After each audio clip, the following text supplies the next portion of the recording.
strange life. After everything that's going on, it would be great if the heroine's world ended tomorrow. This is her dream. There are no more thoughts. It would be great if there was a strong earthquake or a meteorite accidentally fell to the ground. This seems like something better. Her thoughts are interrupted by a beautiful blonde who asks Hyunju if she did her homework. Alexa is a special person. Virgo is not at all ashamed to ask another person for her homework. To justify her actions, the girl only says what she wanted, but accidentally fell asleep. The voice becomes angry. It immediately becomes clear that the mood has dropped, so a second later the girl slaps her friend in the face. Turning away, the heroine tries to hold back her tears.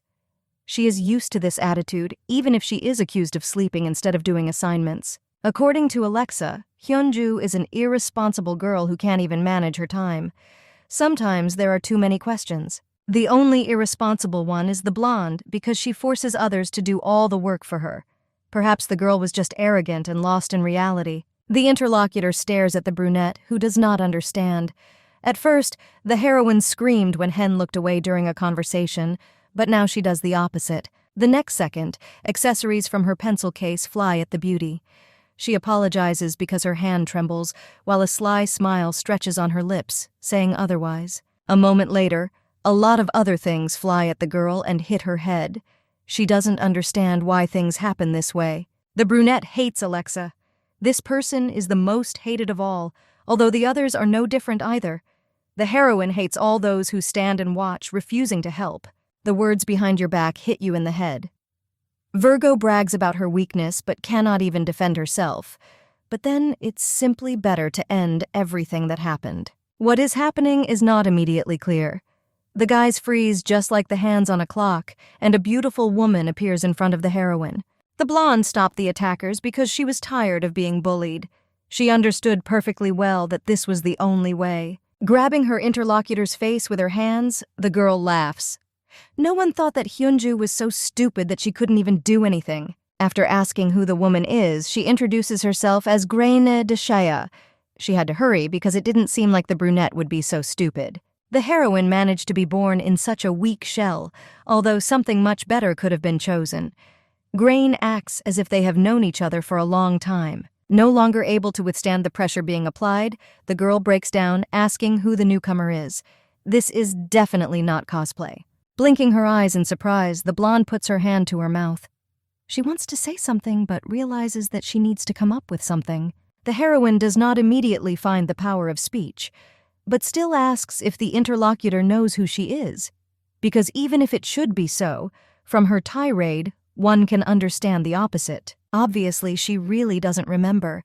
Laughing, the girl does not understand how it is possible not to know someone whom she has known for more than 200 years. Hyunju is no longer sure of anything and also doesn't understand why the blonde is laughing so hard, but this behavior is starting to irritate Alexa worse. Most likely, the schoolgirl would have lived a completely different life now if she had at least some dragon memories.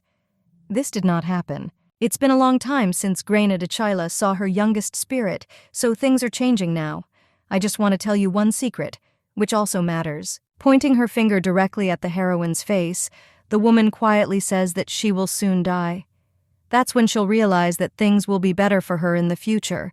But right now, it's a little scary. According to the time of this world, this will happen very soon. All you have to do is wait just 5 minutes and everything will be over. A little scared, the brunette tries to ask what they are talking about. She doesn't like this at all, so she steps forward, hearing only silence in response. A strange smile appears on his face. It does not bode well, so it becomes clear that this will be a murder that cannot be avoided. Pointing her finger at Alexa, the beauty clarifies her intentions. If you don't go astray, it becomes clear that everything will happen because of the blonde, who will deal the final blow. The brunette freezes. It seems as if she is being carried away by a stream of air somewhere into the distance, making it clear that everything will be over. I don't want to believe what's happening to her. Noticing facial expressions, Grain seems to be trying to calm the heroine down, which does not end very well. It would be an accident, because with just one blow from her fist, her fate would be sealed. This is exactly how it will be. Obviously, they are not given a choice, even if they would like to change the circumstances and how everything ends. There is a hint of humility in her eyes, which the girl doesn't like.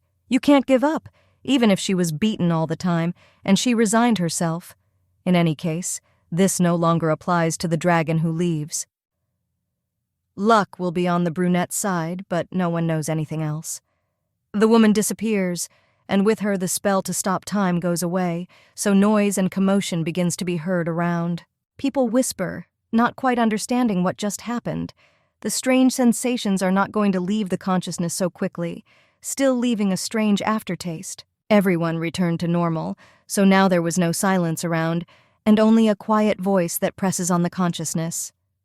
Next, according to the scenario, something terrible should happen. Alexa seems even more annoyed than before. She is almost ready to growl with anger, because of Hyunju, the new pen fell to the floor. Rushing forward, the blonde asks what the girl is going to do about what is happening.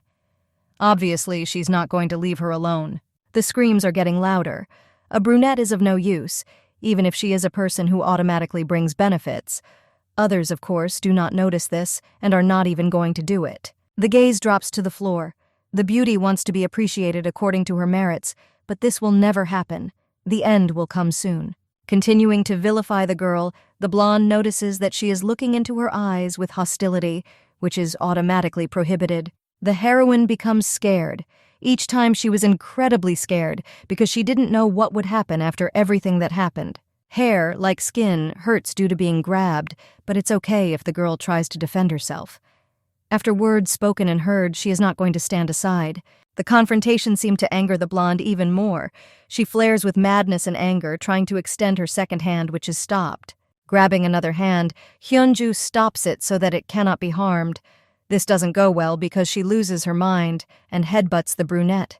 Grain said that death would come from a blow, but it was more like a fracture from great pain. Life is unfair because the girl didn't even have time to fight back, but she still leaves the world. Opening her eyes, the brunette hears some strange sounds and voices. As the woman said, everything was over, so all that remained was to hope to become someone strong and worthwhile in life. Without even suspecting that she is inside the egg, the girl hears a man's voice promising that the dragon will become only his. It's too early for congratulations, but there's no need to worry. The old man promises His Highness that the dragon will be born on that very day, bringing happiness to the king. The name was already known. This is Eileen de Chaya, whom I would like to look at least with one eye in order to understand who she is, and everything else too. If a bird hatches from an egg, that man will immediately lose his head, but he is confident in the truth.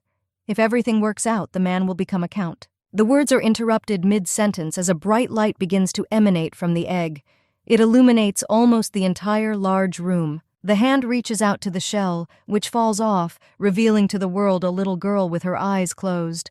The king removes the shell. The legends didn't lie. Now Eileen will become the new dragon of the Julia Empire, as well as the guardian of the king, who will become more powerful. The dragon was born, so Earl Gilbert spared his life. It was all true because the man brought a real dragon egg. The hero is incredibly happy.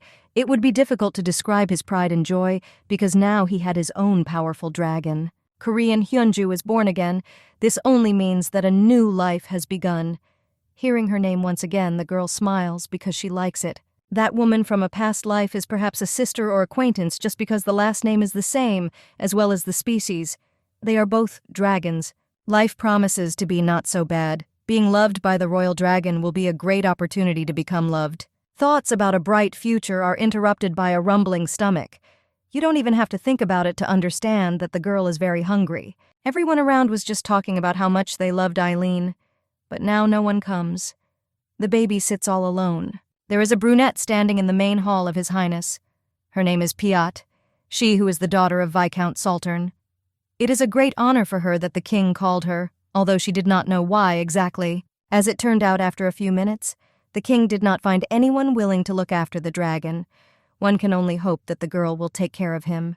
The silence drags on for several minutes, so Gilbert, unable to stand it, shouts at her not to forget what exactly her brother did. For the crime that the guy committed, the man could have easily destroyed the entire Saltern family, but for some reason he didn't do this, making an indulgence. Now, after everything that happened, the old man offers the boy a pardon, and the family a chance to regain their lost honor. Not every outcast is given this opportunity, and you have to kiss the king's feet for it. Piot just doesn't quite understand his happiness. The Count is just an old fox who is trying to ruin the lives of everyone around him, but of course this cannot be said out loud. Bowing her head, the girl thanks for such an honor. Will put himself in danger simply because he was too curious. He discovered an egg in the forest, which he brought to show his sister. This is not just an egg, but a real chance for the family to re-enter high society. They still had no other choice. Everything turned out just as the brunette said. To own a dragon meant to own the power to unite the entire world into your empire. This was the first egg found since the last dragon of the empire died. Many said that something like this would never happen again. All the kings and nobles, of course, would want to get such a thing with such power, so Piot suggested that Will return the egg to its place. This won't work. The boy knows about his sister's worries, but cannot miss the chance. Life is quite satisfactory, but of course I want to make history. Things didn't turn out as planned. The girl agreed, but soon regretted it because the king accused the young man of bringing a fake. This turned out to be a real fake because if the egg were real, the name of the dragon would be written on it. Everything was fine before, so the question arises. It doesn't take much effort to realize that someone has replaced the item. Count Gilbert became the one who best fits the description. The old man did not try to remain silent, so laughing lightly, he asks His Majesty to come up with an answer that would be worth listening to, even the king. The Count must have an important reason to interrupt His Majesty during the trial.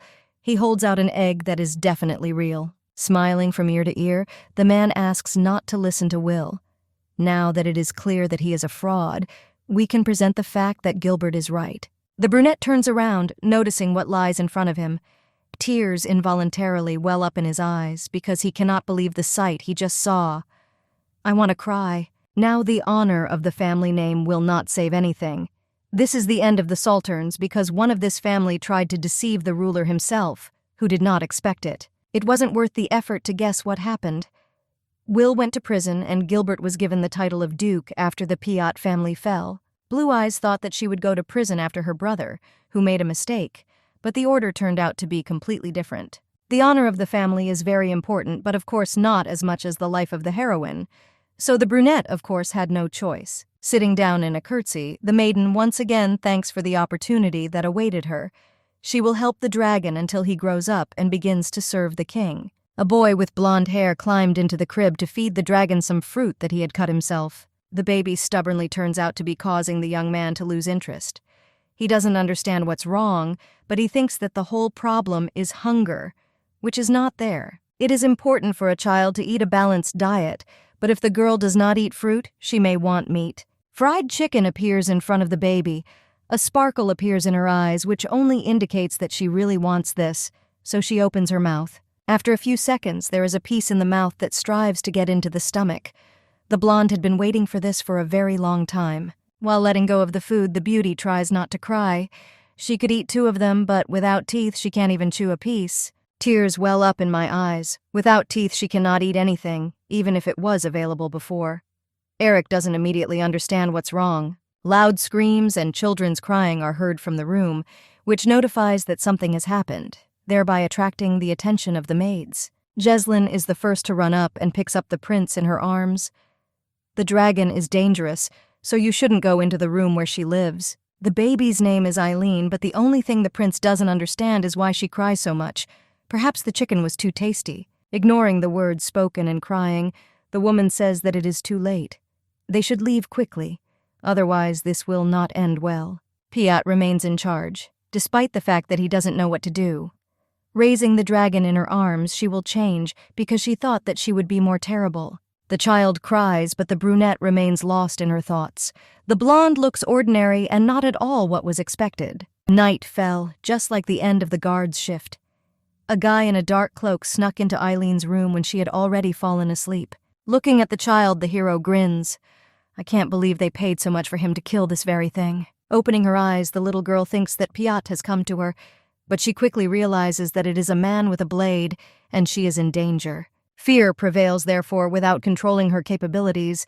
The blonde suddenly releases a stream of fire directly into her face. Returning back, Piot freezes. Prince Robert saved a child who was in danger because of his background. The girl walked away for only a minute, but she was very sorry that the prince was injured. Eileen is very important to the Empire, and her life is worth protecting better. His Highness will be fine. He will try to find out who the attacker was, but for now he asks to remain silent and not report to anyone. We can't talk about an attack. It is necessary to strengthen security because if you show weakness, there will be many more attackers. As Robert leaves, he apologizes for his rudeness. He didn't want to say the wrong thing, but he understood perfectly well that the baby was more important than everyone else, especially for the king. The next day turned out to be surprisingly beautiful. Flowers begin to bloom in the greenhouse, spreading their incredible aroma around. The walk goes well despite the fact that they both need to be much more careful than yesterday so that nothing happens. Eileen agrees, but she still has too much to learn. Shia didn't know that she could breathe fire, even though she was a dragon. Walking further, Piotr freezes for a second. Prince Robert is sitting at one of the tables drinking tea, enthusiastically reading or thinking about something. You need to say hello, but he may be upset. The choice is obvious, so not wanting to be ignorant, the girl turns around. Just about to disappear from sight, the brunette hears a man's voice calling her name. Everything will end worse. Sitting down at the table, the girl takes a sip of tea, immediately answering the question about safety. Walking is allowed if there are not many people. The air is only beneficial, but a killer can also be hiding in the greenhouse and will attack at the most inopportune moment. The baby is too fragile. Eileen even agrees with this because she looks small, but for some reason this attitude is strange. The conversation is interrupted by Eric, who runs as fast as he can to talk. He also wants to drink some tea and looks happy. The boy ran away again. Jesslyn can never keep the prince in place even because of his age. Eric had long been lost in space, so he stopped listening to his older brother. He looks at Eileen's stroller. A fight begins between the boys. Each of them considers it their duty to argue with each other until someone's voice stops them. A girl with blonde hair who appeared orders her to answer what they both forgot in the garden. This is Queen Sophia. Looking at Robert, the woman only says that she is disappointed, even if she did not want to say something like that. This is not the first time the blonde has told the guy to be gentler with his brother, who is still very young, but for some reason he is rude every time. Trying to say something, the brunette stumbles. This won't happen again, and he promises that he will do everything in his power to make sure it's true. It's all about Eric. So, to defuse the situation, the boy asks if it's true that a man teaming up with a dragon can rule the world. My son is very interested, and that's normal. This statement is true. That's the only reason the father wants a dragon for himself. The young man knows that the maiden came from an egg, but as it turns out, he even saw her and knows the name that was given to her, which causes a reaction. Turning around, Sophia realizes that Piotr is standing in front of her, as she was the one who will look after Eileen. Anger is shown on the face. Obviously, the beauty is really looking for death, since she decided to walk with a dangerous animal. The girl didn't think about anything when she decided to bring the dangerous thing straight to the princes. They are the future of the Empire and may suffer. The woman heard that the girl was really dangerous. The animal should be kept away from the princes, and even from the eyes it is clear that Sophia does not like the baby. If it begins to behave strangely, then there is no need to hesitate. Pointing her umbrella at her throat, the blonde seems to be hinting at what she can do to the baby. Fear creeps into the body. The girl can no longer contain her emotions, which burst out along with a large stream of fire. Falling to the ground, the queen tries to straighten her hair, which is burned. She does not immediately understand what just happened to her. Listening to everything that happened just recently in the greenhouse, the man with red hair bursts out laughing. For some reason, the knight finds it too funny, although for Eileen Dechea this only means increased control. She will be watched even more closely than usual. Noticing the blonde turning around in her crib, the brunette scoops her up into her arms, praising her for how well she moves. The knight obviously has nothing to do, however. According to him, the king can't do without him, since he trusts Sir Tamarin. Grinning, Piotr nods. Eileen is not at all intimidated by the fearless knight, who seems to understand that she will not do anything. If you look at a baby who looks too cute, all fears and doubts about her immediately disappear. The future dragon has small cheeks and hands, and his eyes look like two saucers that make everyone around him touch. Listening to Timorin's delight, the maid smiles, passing the dragon into her arms, asking him to look after her. Piet is always supposed to take Eileen with her, but since the maid was called by the head maid, she cannot take the child with her. The knight tries to argue something else, but of course no one listens to him. The brunette disappears behind the door, not allowing anything to be said. Sitting down on the ground, the red-haired man addresses the child. He asks not to cry because his friend will return back very soon. The persuasion seems to be working, but not completely. The young man still doesn't know what he should do if the baby suddenly starts crying. The man got too excited. The girl does not understand why he behaves this way because she remains completely silent, as if nothing had happened. To somehow brighten up her leisure time, the blonde reaches out with her hand to her beard. She tries to ask him not to move, but without knowing the words, she fails. If the hero had a niece, she would look like Eileen. Such sentimentality only meant that he was beginning to grow old. After a while, Piot returned to the room. She throws the door open, startling Tamer, who almost drops the baby on the floor. The king has just returned to the kingdom. He goes to the estate to check on Eileen, even though he has never shown up before. The girl needs to make a good impression. She doesn't know who is a friend and who is an enemy, so she needs a protector. Loki would be the best choice. Eileen will do whatever it takes to make her life comfortable and peaceful.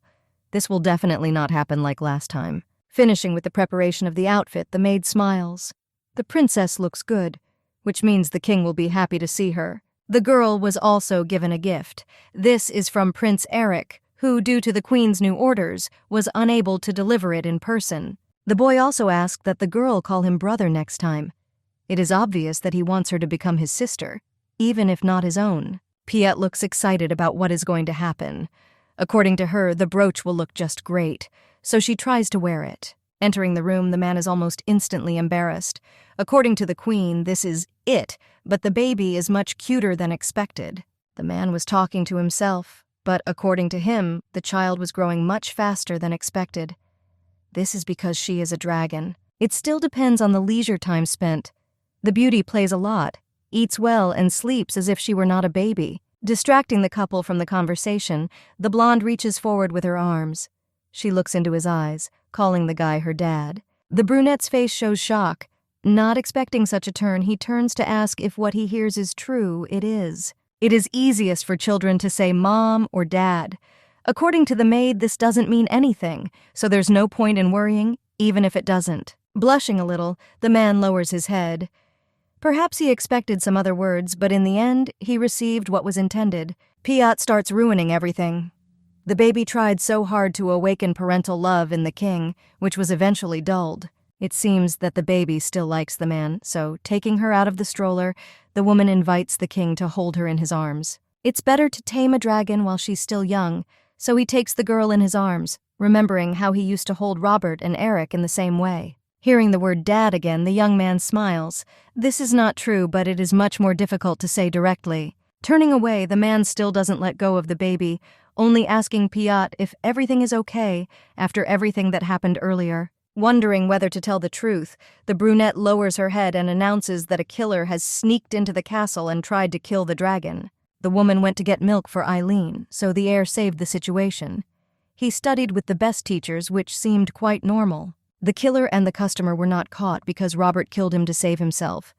Although she is a dragon, she is still too small to protect herself. Taking care of a child alone is not easy.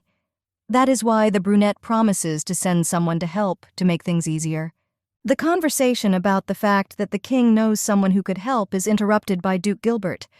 He says that he has been looking for him for a long time. While a squabble begins in the room, the little girl almost immediately realizes that this is the same former count whom everyone does not like. It's not urgent, but the old man is talking about someone suspicious coming to the castle.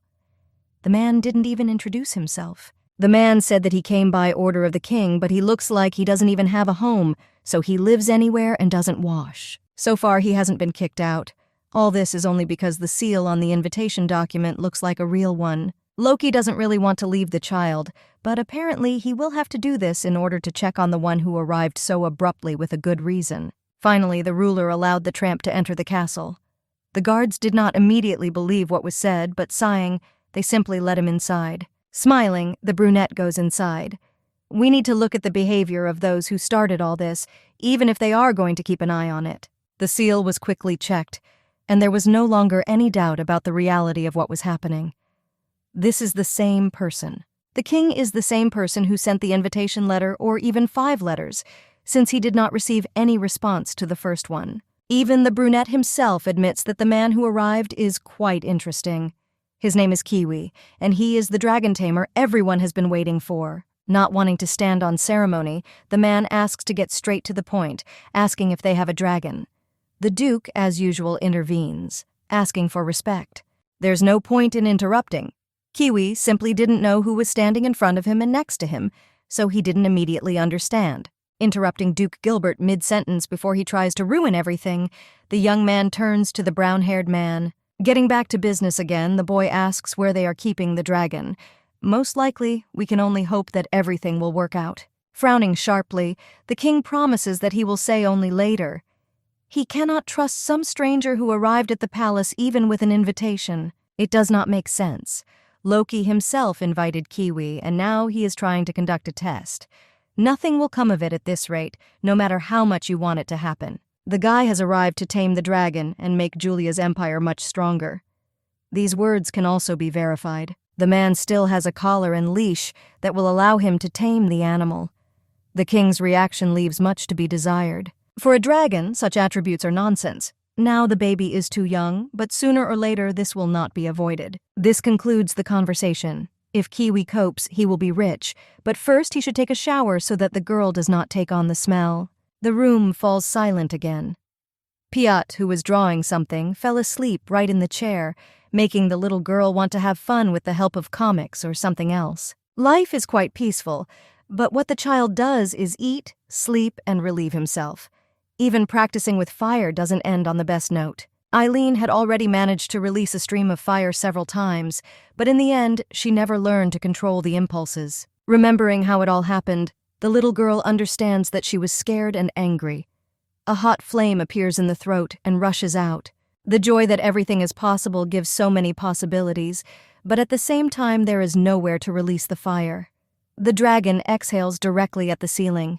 The fire appeared as if out of nowhere. Piat didn't even immediately understand, but the glass of water standing nearby helped quite a lot. Jumping up from her seat, the maid takes the blonde in her arms. A hiccup escapes her mouth, letting her know that this has happened. The conversation is interrupted by a voice that says in surprise that Eileen Dechaya has already learned to breathe fire. At her age, this is rare. The girl was surprised because, according to her grandmother, she was not so beautiful. Introducing his name, the hero bows. The king sent the man. The grandmother was the tamer of the dragon Grain and taught her grandson everything. When offering Piat friendship, Kiwi does not forget to mention the fact that the girl looks like his sister. The king told a little about the maid a little earlier. Hearing the familiar name, the girl freezes. Grain is the same evil woman who has been pursuing the baby since her past life. The man knows everything about dragons. He learned how to handle them and what to feed them. The training sessions were also planned with ease, and this is all true. They talk about the baby like an animal. Even if she looks human, it's not true, but you should be careful. For a maid, a child is very important. Shrugging his shoulders, the brunette agrees to the terms. Even if this is the case, caution will not be observed for so long.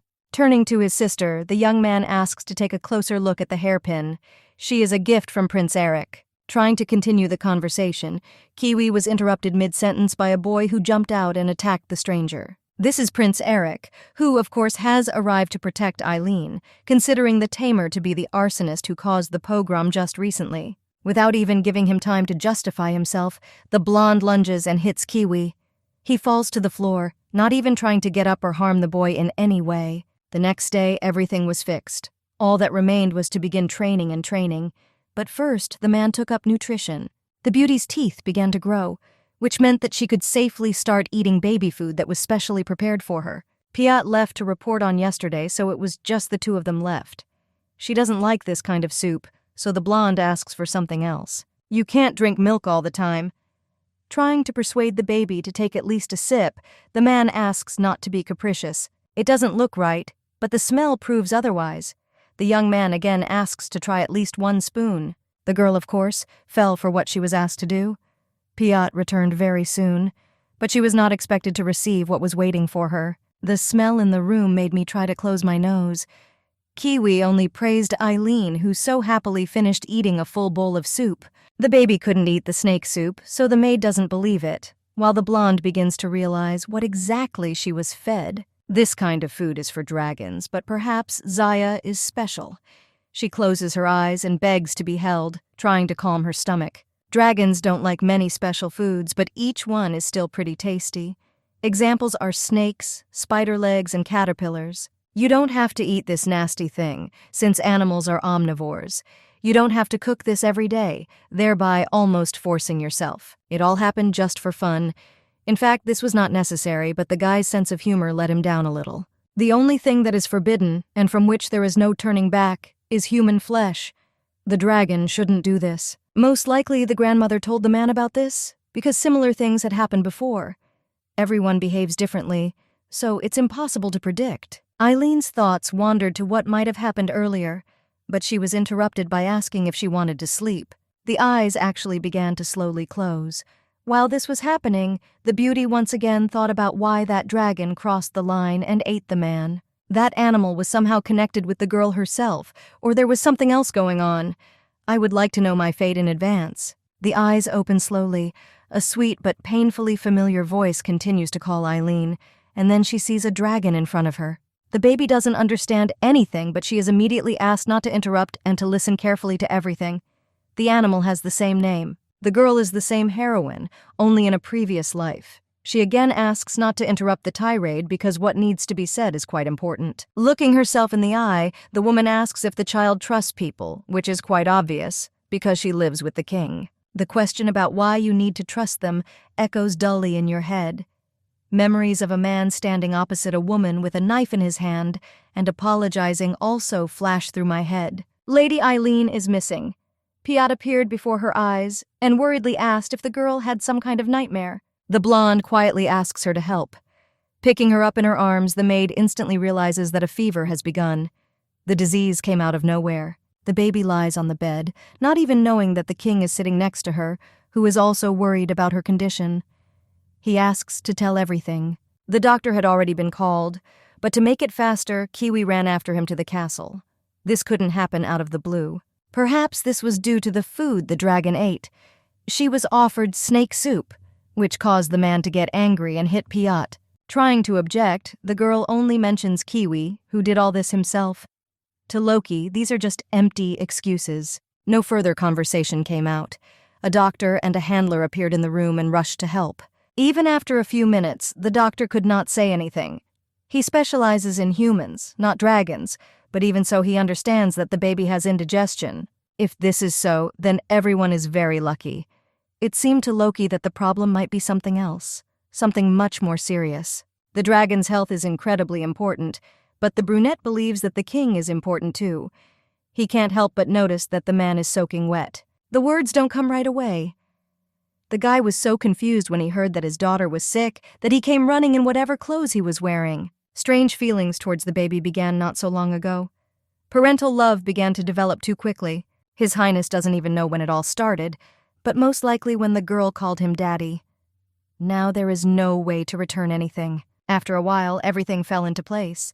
The fever had subsided, and the dragon was now able to move freely again. Looking around, the beauty tries to understand what is happening around, hoping that she will succeed. Piat is sleeping nearby. Kiwi and even Robert also fell asleep while sitting on their chairs. It is immediately clear that each of them was incredibly worried. The woman yawns, gradually returning from the kingdom of Morpheus. Noticing the child's smile, she hears the greeting, "Good morning." I had to go for a walk almost immediately because that was the beauty's desire. Robert had no reason to worry because everything is going as it should. The snake soup didn't help, but overall the girl really became more cheerful, as if everything had changed. Lady Eileen has already learned to talk, but now she will learn to walk and be completely independent. She's walking for the first time after all. Lowering the heroine to the ground, the brunette helps her take her first steps, which feel too strange. The maid's hands help keep her balance, but the blonde still feels as if she is completely alone, without finding support for herself. Now having more confidence, the heroine steps forward and takes even more steps forward. Everything worked out. About to go further to Kiwi and Robert, the lady freezes. A strange feeling envelops you from the inside, as if millions of goosebumps are running across your skin. Now we can safely say that the heroine walks well. Robert smiles, thinking about buying new, comfortable shoes. Listening to the man with less concentration, Robert tries to understand what is happening around him. He immediately sees the danger. An arrow is rushing towards Eileen at great speed, which was fired in such a way that it was impossible to determine the launch site. The lady does not immediately fully understand everything that is happening. She opens her eyes from the horror that overtakes her and tries to crawl under her skin. Realizing that there is very little time, Robert rushes to help, while Piotr presses the child closer to himself in order to keep him safe. Pulling out a sword that helps in defense, the brunette menacingly asks who is in the hall, knowing that he will not be answered. Looking around, the young man tries to understand where exactly the arrow was launched from, which confuses him. Still, there is no way out. It is impossible to hide all the time, given that you are not allowed to escape either. These are killers who decided to make a second attempt. Obviously, the royal family will never be left alone, because the arrows are only causing more trouble. The attacker peeks out from behind the wall, looking at the prince. He had heard that he was an excellent fighter, and obviously that was true. Looking at the backs of everyone gathered, the blonde understands that since no one knows where exactly he's standing, there is no need to be so careful. Robert is going to look for the archer, but not one. But 101 arrows are flying towards the dragon, which strive to pierce the very heart. Even Piotr noticed where the attack was coming from, so she points His Highness to the flower bed behind which the man is hiding. The blonde chuckles. He doesn't think the prince would dare to do anything, even if he did, but he rushes forward as quickly as possible. Pulling out his sword, the young man persistently asks the attacker who sent him. He had no right to do the irreparable. The child is only 10 years old, but the way he behaves is impressive. Preparation and attack techniques are not available to everyone. However, the man still responds with his swords, which suddenly come forward. He won't give up just like that. The boy is still a child, so he cannot resist as much as he needs to. He is struck in the face, which causes the young man to fall to the ground. His Majesty is wounded. Piotr freezes almost motionless in shock because he cannot understand how this even happened. Robert still does not shut up and continues to talk, warning that he cannot touch the dragon. He still hasn't passed out. Ignoring the answers, the man comes face to face with Eileen. He looks, realizing that he was not mistaken. It won't be possible to harm the girl anyway. She is protected by worthy people who will remain next to her until the very end. No one intends to harm. The hero just wanted to take a closer look because last time he sent the wrong person to check. As it turns out, that killer was the one sent. Strange memories of that day remained in the blonde's head. This is not true because it would be a pity if a dragon could be killed just like that. In the end, the heroine has her own thoughts on this matter. The blade quickly flies towards the baby. She just looks at it as if in slow motion, trying not to show it. The king really has a dragon because the heroine's eyes light up, and the blade flies off somewhere to the side with a ringing sound, making it clear that everything is over. Most likely, the man threw the sword just to check if it was really a dragon, which would automatically protect itself. Kiwi points to the slingshot that will carry the pain. He knew from the very beginning that ordinary surroundings could not harm Eileen. After the blonde got what he wanted, he can leave. The brunette understands that this is the best solution so as not to cause even more trouble. The guy's slingshot is not harmless. That is why it is now directed at the young man, who blinks his eyes in surprise. Most likely, the enemy's head will fly apart much faster than he can remove the weapon from its sheath, so of course, there will be no point in this. There is no choice, so the blonde gives up. He raises his hands up, saying that he lost, although as much as he would like to, he would not bear it. The attack could be dodged, but not at such close range. The Kiwi can't even believe that the striker is actually giving up. The only suggestion is that the man will let go of the one who has already received what he deserves anyway. This will make more sense than anything else. The slingshot tightens even more. The guy attacked first, but now has the audacity to ask for mercy, trying to evade responsibility. Since the issue is not going peacefully, the hero will have absolutely no choice. He raises his hand up, exposing some little thing to view. Not immediately understanding what happened, Kiwi jumps to the side, just like Piotr, while a strange thing flies towards them, ready to explode. The king is furious because what happened is incredibly annoying. A man burst into the garden and attacked Eileen, then detonated a bomb. What happened was a direct threat to the empire and an insult to Julia. Even if it was undeserved, they must find the culprits. After what happened, it's only a matter of time before the rest of the world hears about Eileen's arrival. Nothing can be done or hidden, as was done before. The king decides that they should be the first to announce that they have a dragon. It doesn't matter the type of person, because whoever harms Eileen will become an enemy. This way, it will be even safer. Turning to Tamer, the man asks him to take care of the princess's protection. The baby remains silent, but then asks if Robert is okay, prompting a reaction from Gilbert. She has no right to do this. The king shouts for the servant to shut up. Today, in the current situation, he has no desire to speak in such tones. Even the former count himself noticed that the ruler had become much ruder lately. He doesn't control his outbursts of anger out of nowhere. The eyes sparkle with evil fire. It seems that the dragon tried and cast some kind of spell on His Highness, which does not help him wake up. Kiwi frowns. He has a bad feeling about the old man who acts as if he intends to drive the dragon out of the castle, even though he brought it himself. A servant knocked on the door, thereby interrupting the conversations. As it turns out, both princes want to see their father, which already seems unusual. Prince Robert was already back on his feet, even after everything that had happened. His face was bandaged due to the blow he had received. Looking at the man, the brunette bows his head, saying that he needs to come up with a worthy punishment. He couldn't protect the dragon. The boy could not stop the one who wanted to attack the girl, who would not have been able to do anything if his intentions were different. Kiwi comes to the defense. This was no ordinary mercenary, and without Robert, everything could have ended much worse, which is already a reason to say, thank you. Everyone around believes that there is no point in thinking about what is happening. The guy still has only the thought in his head that he needs to be punished. Eric also steps forward, trying to tell the truth. The brother is so angry because he lost and did not have time to do anything since the mercenary ran away. Turning around, Tamer carefully observes the emotions on the guy's face. It is clear that he is angry with himself, not realizing that he did everything possible. The man wants to say something nice, but nothing comes to mind. He still never knew how to do anything like that. Even if someone said that the boy did everything he could, it still wouldn't help. It won't make you feel better. You can't undo what's done. The prince can only try to forget what happened and move on, even if it doesn't work out. Even Sir Tamer was very surprised at what the boy was saying. He slanders himself for no reason. The king smiles. He thought that Kiwi couldn't do anything, but sometimes she gives real advice that helps. The red-haired man looks at the floor. The man next to him turned out to be too confident in himself that he would like to acquire even Tamer as a new quality. Everything ended on a positive note, so the handler went into the room with Eileen to quickly feed her. The blonde backs away. A plate of soup, which is different this time, still looks as unattractive as possible, no matter how much you want to refuse. Especially for baby food, the brunette developed banana and oatmeal puree, which would be suitable even for dragons in terms of its nutritional value. The baby tries to say that she doesn't want to eat it, but she is interrupted by putting a spoon of food directly into her mouth. The royal chef had a day off, so there was no choice. Kiwi tried to cook everything himself, but judging by the taste, it's better not to do this again. The girl's outrage doesn't matter.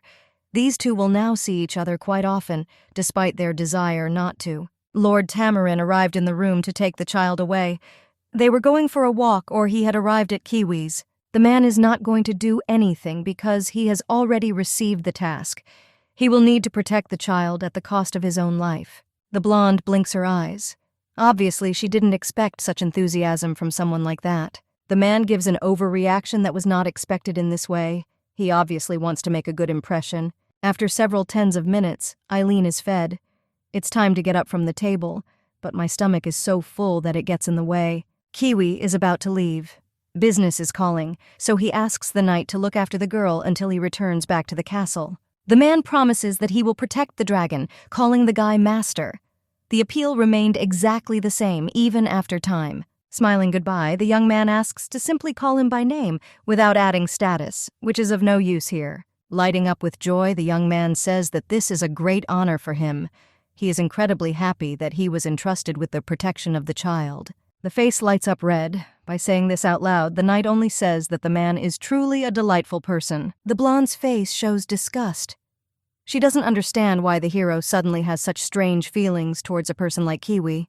A skirmish begins in the main hall, which is only brewing. One of the cups flies to the floor and breaks into smithereens. The king looks carefully at the fragments, which do not have time to break into even smaller ones, because the servants begin to clean up. Looking at the queen, His Majesty casually asks if her head is okay. The reaction was too violent even for a person like her. Sophia lives in the castle, so she should be well aware that a person who threatens the king's life will be expelled, despite his position in the kingdom. The queen is the second most important figure, but the empire is not going to change its laws because of some person. The woman turns away, trying to hold back a new outburst of anger. She believes the words, so she better calm down and sit back in her seat. Calming down, the maiden asks her question again.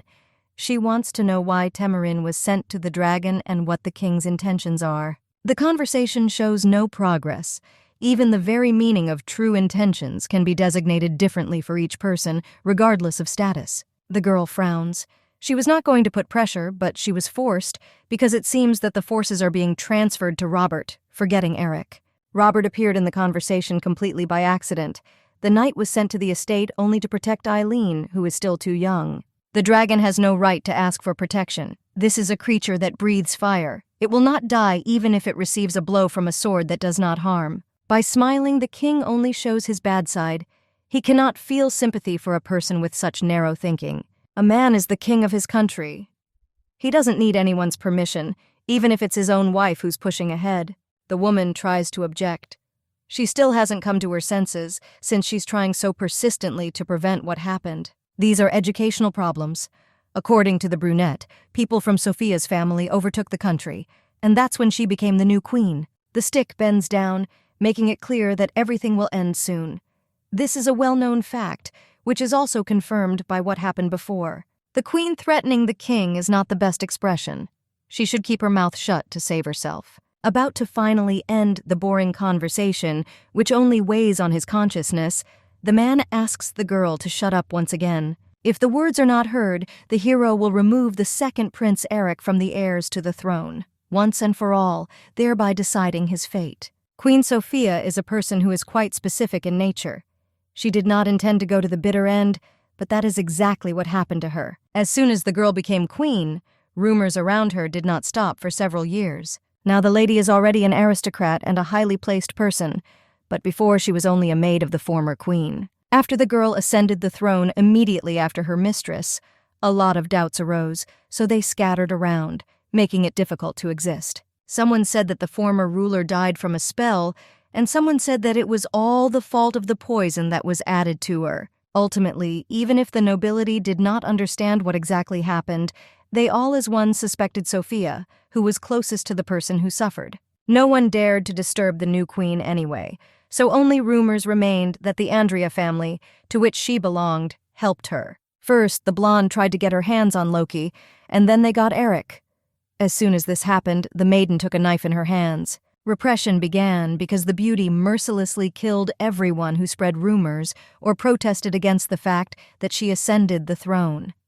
She got rid of all but one. The one who was on the side of the king and the former queen remained Tamarin, the commander of Julia, who was never touched. The girl tried to do something, but in the end she didn't dare even mention the idea of ruining the man's life, essentially ending it. From time immemorial, the young man was the right hand of the king and the sword of Julia.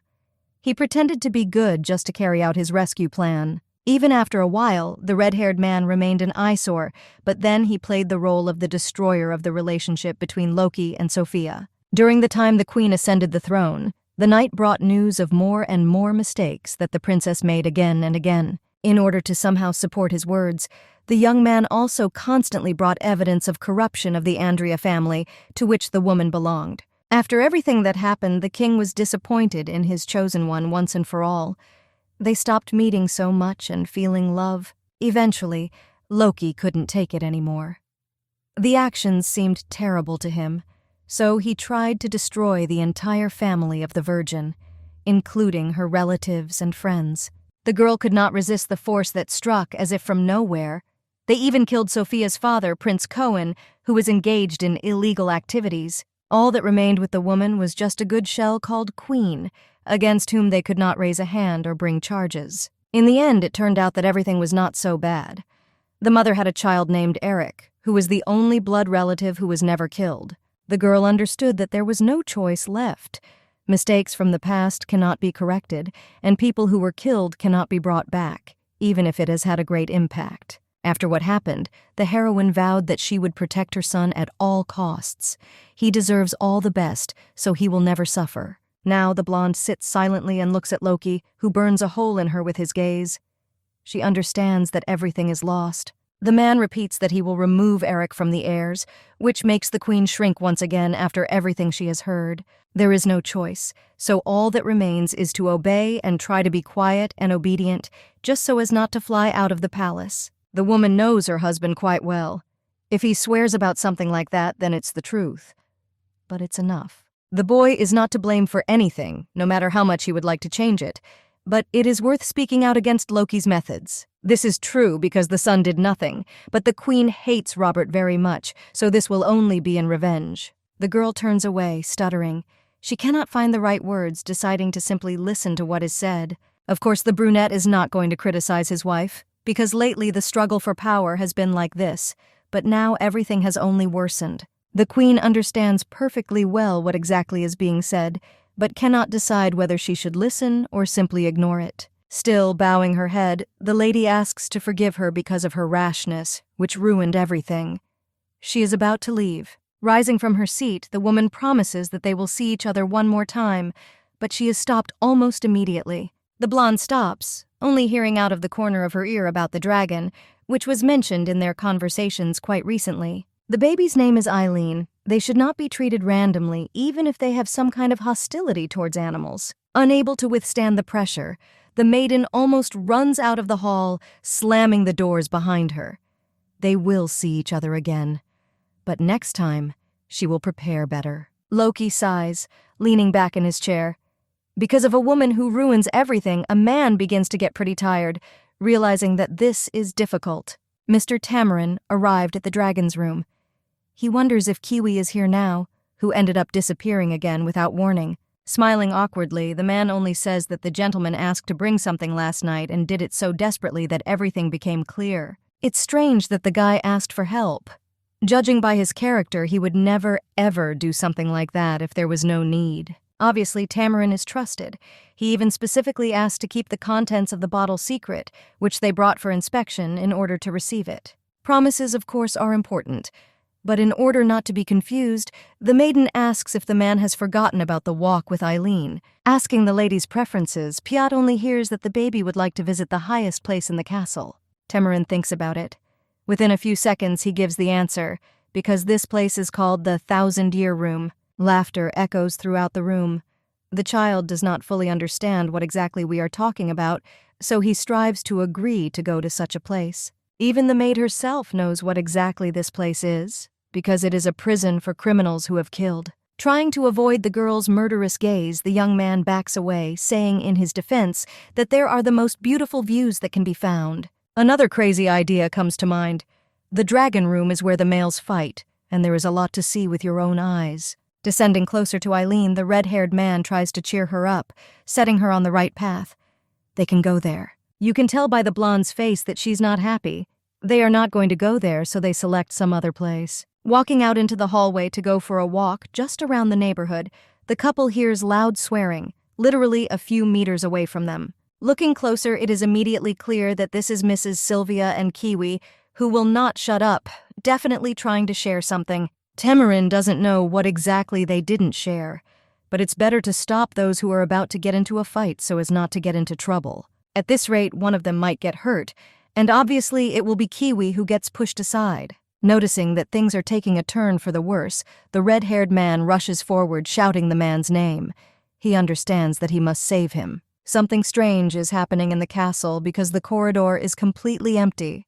The fight was not about anything. A moment later, there is almost a fall. Piot manages to run closer, wondering if everything is okay with the man who fell. Obviously, things didn't end as badly as they could have. The knight managed at the very last moment, so he picked up the guy in his arms. The boy looks in surprise at the man, who is not even going to put him back on the floor.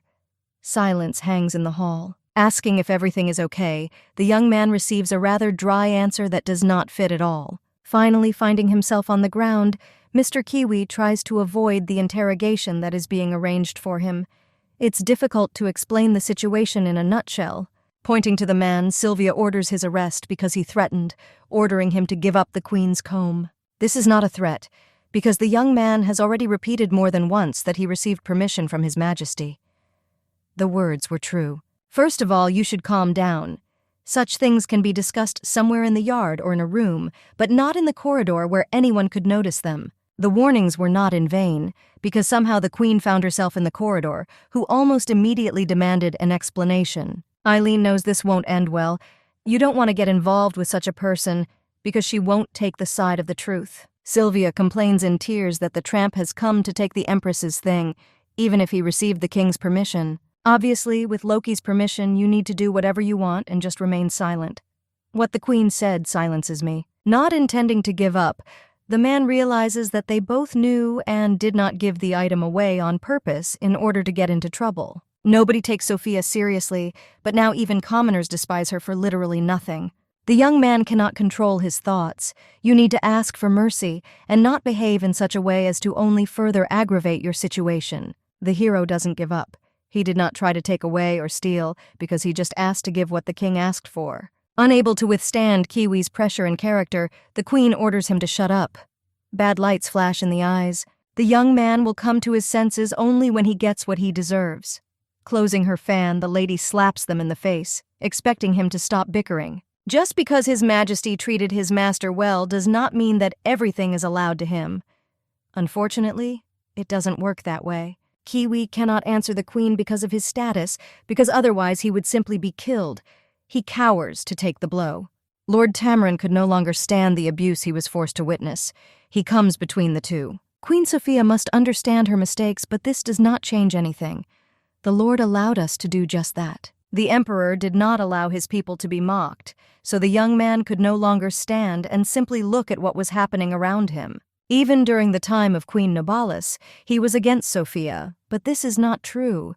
The man only remained faithful and protected his master, who had the right to be taken care of. Now she needs to calm the dragon, but she doesn't need it.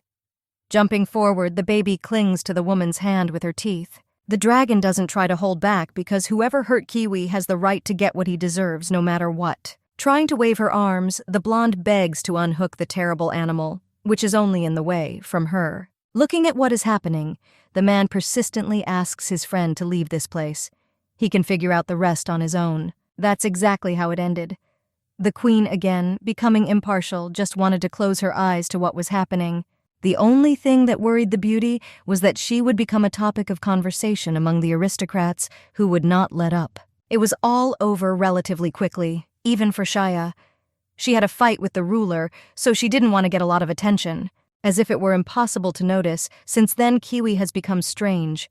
He became more silent, as if words were taken away from him as soon as he tried to say something. Sometimes the young man simply said that the girl was a strange dragon.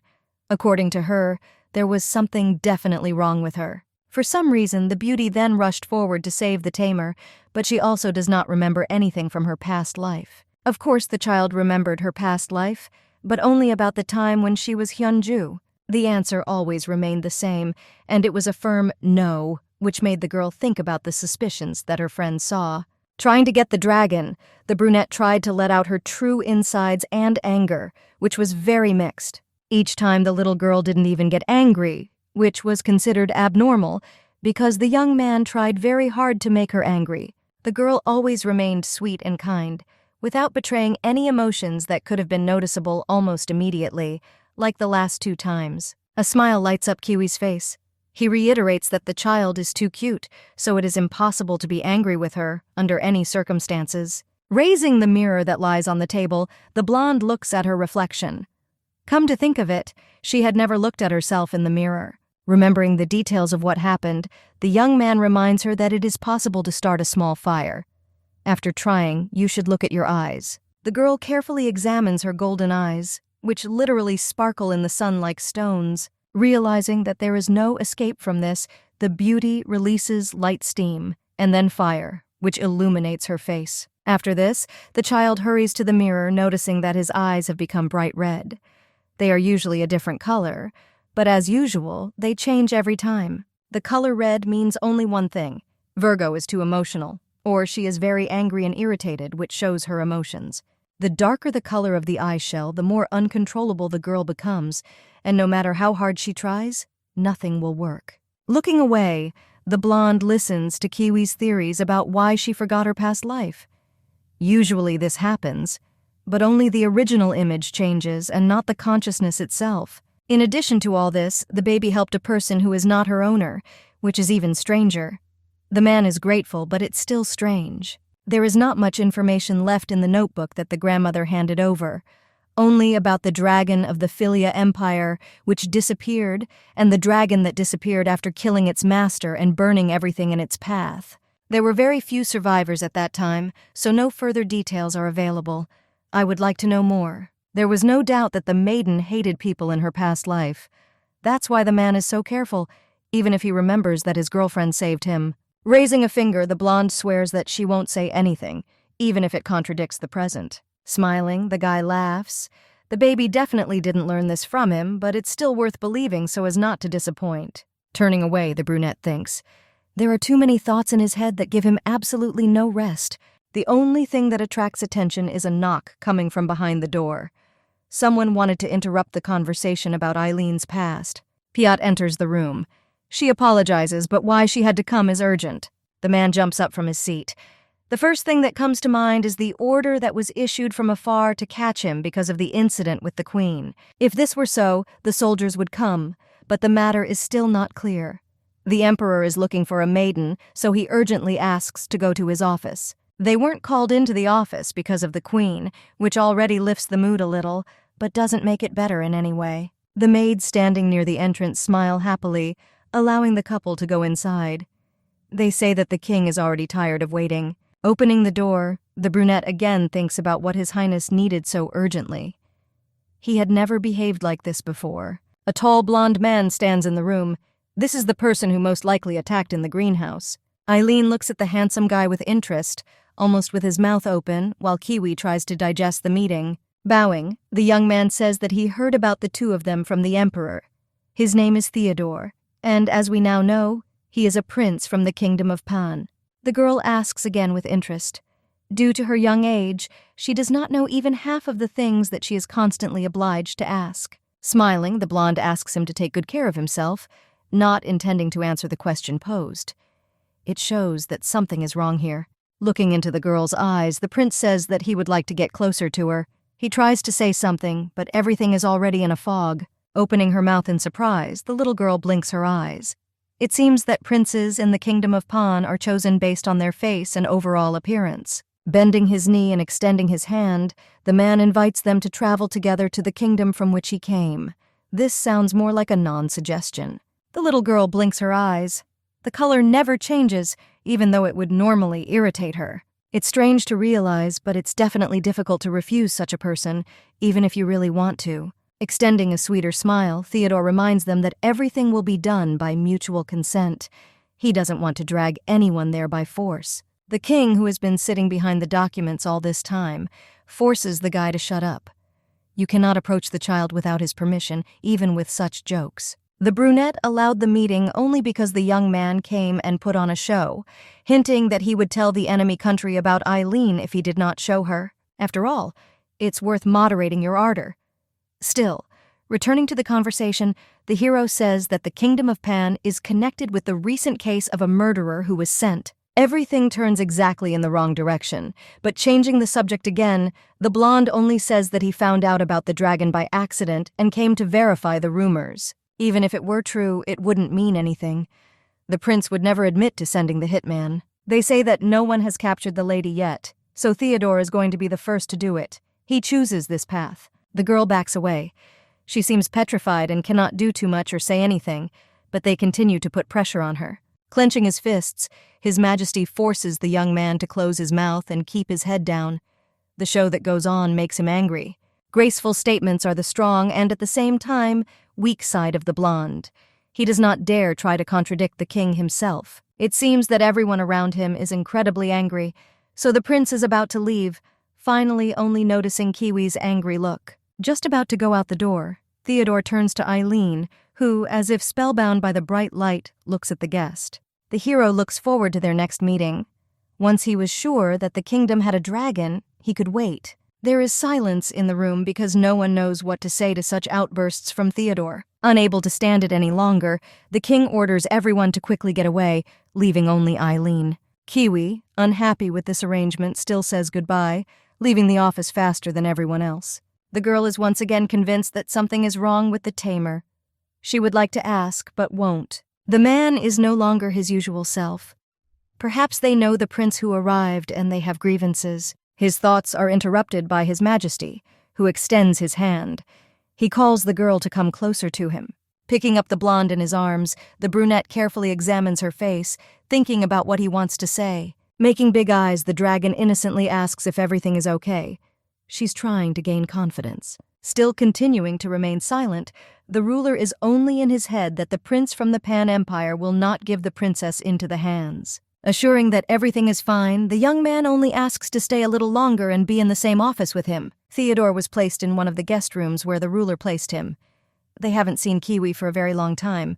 Without removing the hood that is draped over his head, the man only states the fact that the prince looks more like a psycho. They are old friends, so the young man offers to hug, but only receives a palm that moves away. Instead of saying anything else, the hero hands over the ointment in a jar which was in his hands. Looking at what was offered to him, Theodore asks what it is, as if he himself does not understand what exactly he is holding in his hands. After Robert injured his attacker, he did not receive proper treatment. You can only trust an old friend. Kiwi did not come only to provide such important help. You can't get close to Eileen. A dragon is not something that can be stolen. Even if a friend tries, he cannot avoid the punishment that will come later. There's a knock on the door. Sophia enters, intending to speak with the emperor, unaware of Eileen. The blonde, who has been playing with the seal all this time, jumps up and backs away a little in fear. Staring at the maiden with a cold gaze, the queen asks what the animal forgot in the main room of Julia's palace. The king himself allowed it, even if it was not available to his own sons. He calls the dragon closer to him for protection. A country that has such power becomes more powerful, but such behavior and permissiveness begin to cross all boundaries. For some reason, the emperor treats the dragon like a person. It seems as if she is his youngest daughter. Grunting, the young man is thinking about something. The words about his daughter brought a new thought to his mind. A smile appears almost instantly. After such a long time, the queen finally deigned to say something nice. Lifting Shia into the air, the man looks her straight in the eyes. He understands that the decision will be correct. Eileen can't say her true opinion, but of course she would want to be a princess. Joy is visible on the child's face. Not only has she become a dragon, but now she will also become a princess in this new, unknown life. The only disadvantage of such an adventure is that the queen will become a stepmother who will hate her. Fire blazes in the eyes. Sophia carefully asks, "Was this some kind of cruel joke?" It's not funny anymore because the king can do anything anyway. He has the power to adopt Eileen. Putting the empress out the door, the young man asks not to enter his chambers again without permission, which she receives in advance. Sylvia, who has been waiting outside the door all this time, quietly raises her hand, trying to ask something. Ignoring, the queen angrily remembers that the maid knows an acquaintance who understands dragons. They must meet as quickly as possible. Leaving things at the initial stage cannot be allowed. Within a few hours, the emperor managed to call someone who could help sort out the adoption. According to the guy, this is impossible. All the chronicles say that it is better not to get close to the dragon. This is true, and even Loki knows about it because animals are greedy, treacherous, and strong. One can agree with the arguments, but this is precisely why it is worth tying the child to the country and to the prince himself. The idea doesn't seem so absurd. The baby will grow up from an early age as the daughter of a king and enjoy life. Nodding, the priest asks one last question. He wants to know if the queen's permission was given. Adoption is a matter for both spouses. No matter how much you would like it, the law requires permission from both. The law cannot be redrawn or changed because it has been compiled over centuries. Fatigue makes itself felt. The queen's permission will not be a simple matter. She is a very strong girl, and even threats cannot convince her so easily. Sophia is obsessed with power. This woman has no weaknesses, except that she wants to put Eric on the throne. Almost jumping with joy, the brunette is glad that a good idea came to mind about solving the problem. The king thanks for the consultation. Now everything will go according to plan, and as soon as the agreement is signed, the priest will be called. Theodore says that he and his grandparents raised dragons. He is an expert in these matters. He himself also tried to practice, but after the fire on the farm, he could not do anything else. He still has enough knowledge. Immediately moving to the topic of interest to her, the queen asks if the man knows how to kill a dragon, and what kind of method is suitable for this. Handing out the jar, the hero says that the fragrant oil will make the dragon fall asleep. Not going to take it anymore. The lady shouts again that she asked for a more valid way, not even allowing her to finish speaking. If you oil a comb with a magic stone, the animal will fall into an eternal and unbreakable sleep. The magic stone is interesting because after that it will be possible to kill the one who resisted so much. You don't even need to look for anything. The blonde has a comb from the emperor, which Kiwi recently came for. Sylvia remembers how the dragon bit Sophia, but she quickly sends her away to get a hairbrush. The thing attracts a person's attention. This is from the kingdom of Philia, which disappeared a long time ago. The comb needs to be returned back, oiled, saying that they did not know that it was needed for Eileen. The plan will turn out to be excellent. The woman understands that this is the only way to get rid of the dragon, but there is one but. The heroine wants the servant to complete this task for her, since she does not want to get her hands dirty. Seeing the misunderstanding on her friend's face, Sophia frowns menacingly. She understands that she cannot do it right. Nodding his head, the man agrees. He's in no mood to argue with the queen, who doesn't seem to be in the mood. The conversation is interrupted by a child's voice asking his mother if he can enter the room. Eric came to see him, so the servant is almost immediately released so that he no longer gets in the way. The baby is unusually loving. Usually he doesn't do anything, but now he even goes in for a hug. Smiling, the blonde looks into the eyes and quietly says that he would like to fall on Eileen de Chaya. Freezing, the queen quickly asks if her son knows what an engagement is. She is ready to fight to the last. All this is needed in order to get married later. The boy likes the girl incredibly much, so he would like to get married. Unwanted conversations give me a headache. Sophia is not ready to hear this. The father said that the boy could do as he wished, but the mother did not appreciate it. She hit Eric, causing him to fall. Turning to shouting, the woman orders to be silent and not to talk nonsense. She tried so hard to raise her son that now she can't bear to hear something like that. The blonde became so disgusting in an instant that the queen sends him far away so as not to see him. Turning away, the girl screams. She no longer holds back, realizing that her nerves are gradually beginning to give in. Loki has lost his mind to think about marrying his own son to a dangerous dragon. The queen was never known for her prudence, but she reacted too harshly to the child's words. The man told Eric that he allowed him to get married. All this was done because the boy began to be capricious and cry. Smiling, the brunette understands that the lady is really afraid of the wedding. There is only one way to ban. The lady immediately understands what we are talking about. She just needs to agree to adopt Eileen. The king's eyes sparkle. What has been said is not a proposal because in this case it is more like an ultimatum. Sylvia did an excellent job. She handed over the box as a gift from the queen to the dragon. This is a comb with a gemstone, just the one that Kiwi tried so hard to take away. The young man did not have time to do anything. Yesterday, the servants did not yet know that the man was in charge of Eileen's training. Mistress is not a person who needs to be trained. She can handle herself too, and she has emotions. This is not so important, because at first the queen was angry, but when she found out exactly what the comb was for, she happily shared it. Leaving the training room, the guy looks at the maid strangely, asking what she wanted here. The comb they were looking for has already been brought, even if it is an unprecedented generosity. It is not justified. This is not dangerous. Sophia arrived and gave it away as a sign of peace, but not to be suspected of anything. The woman also said to help decorate the girl's hair as an apology. Sylvia has good hair and amazing hairstyling skills, as she braids the queen herself. This seems cute and very useful because hair is an important attribute, but thoughts do not leave my head. Even the emperor's side didn't apologize. Then it makes no sense why the empress did it first. Eileen is getting very sleepy. Piat also noticed that the girl literally fell asleep while walking. The baby can no longer hear anything. She falls asleep, leaning back on the pillow, even if she recently woke up after a break during the day. The whole day passed, but the maiden still did not wake up. It could have been a comb, but that was originally its purpose. The magic stone in the comb has the ability to calm the dragon. The baby is just fast asleep. Stretching, Kiwi suggests they go to bed too since night has fallen, Everything will be known tomorrow. Everything that happened went strictly according to plan. Now the dragon is sleeping in a sweet dream, and you can finish what you started. Raising the blade, the young man exhales. He was worried that it might not work, but everything turned out just fine. Raising his hand, the man realizes that as soon as he is done with the future protector, he and Sylvia will be able to take over the country. Just about to finish, the young man flies off to the side, just like his weapon, which ended up on the floor. The one who did what stopped the attack was none other than Eric, who arrived to save the heroine. Putting forward the weapon that he managed to knock out, the prince menacingly demands to be told who exactly entrusted him with this. Such a mission is now a complete failure. If a man touches Prince Eric, the queen will never forgive the mercenary. If it doesn't work out this way, then it will work out differently. Therefore, the young man grabs his neck, saying that the prince's mother ordered this. Scales begin to appear on the neck. They begin to glow, slightly illuminating the room in the attacker's hand. Something strange is happening. The hero does not immediately understand what is wrong, but is well aware that he is in trouble.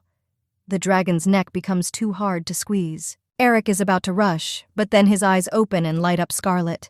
This means only one thing. The mouth opens and clouds of smoke pour out, and then blue fire which cannot be compared with anything. The blonde looks at what is happening in surprise.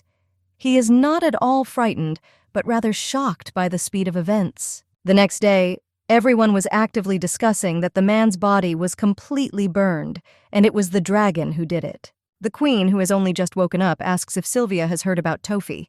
It all ended unexpectedly. The blonde tries to apologize, but they don't listen to her. The heroine slaps her in the face, trying to teach her to think. The woman is obliged to apologize, because they both insisted that this was a piece of cake. Useless people will die no matter what. Not understanding what the mistress is talking about and whether she will really do this, the girl grabs her cheek, which hurts incredibly. Memories with her lover flash through the girl's head. They promised to finish the job and live a new, happy life without anyone telling them what to do. The girl did nothing but listen to Sophia, constantly following her every order, even the stupidest one. Even by all rights, she does not expect to die. Standing up and brushing off her dress, the woman angrily says that daring to kill her would cost everything. She will go to the emperor and tell everything that she was ordered. On top of all this, the dragon was still alive, and if the maid fell, then no one else would ever take on this matter. The queen will be required to behave properly. There is no need to try to harm others because now these two are in the same boat. Her eyes don't open right away, but the first thing the heroine smells is the chicken she dreamed about so much. Not believing her eyes, the maiden rubs her face, realizing that there is indeed food standing in front of her, waiting to be finished off. The food is too juicy and tasty. If this is a dream, then the lady does not want to wake up in order to remain in this moment. The baby did nothing but sleep for 3 days. Piat knew that everything would be fine, so she made sure that the princess was brought what she wanted. The words come out of my mouth without any problem. Both girls are surprised to notice that the beauty has stopped lisping as before. Kiwi, noticing that the girl has woken up, is not even going to come over. Obviously, the teeth have already been cut because the right time has come. The comb did its job. Eileen, a growing dragon, is why she slept for so long before fully moving to a new stage of development. After what happened, it is much more difficult not to worry. The blonde does not immediately understand what exactly is being said.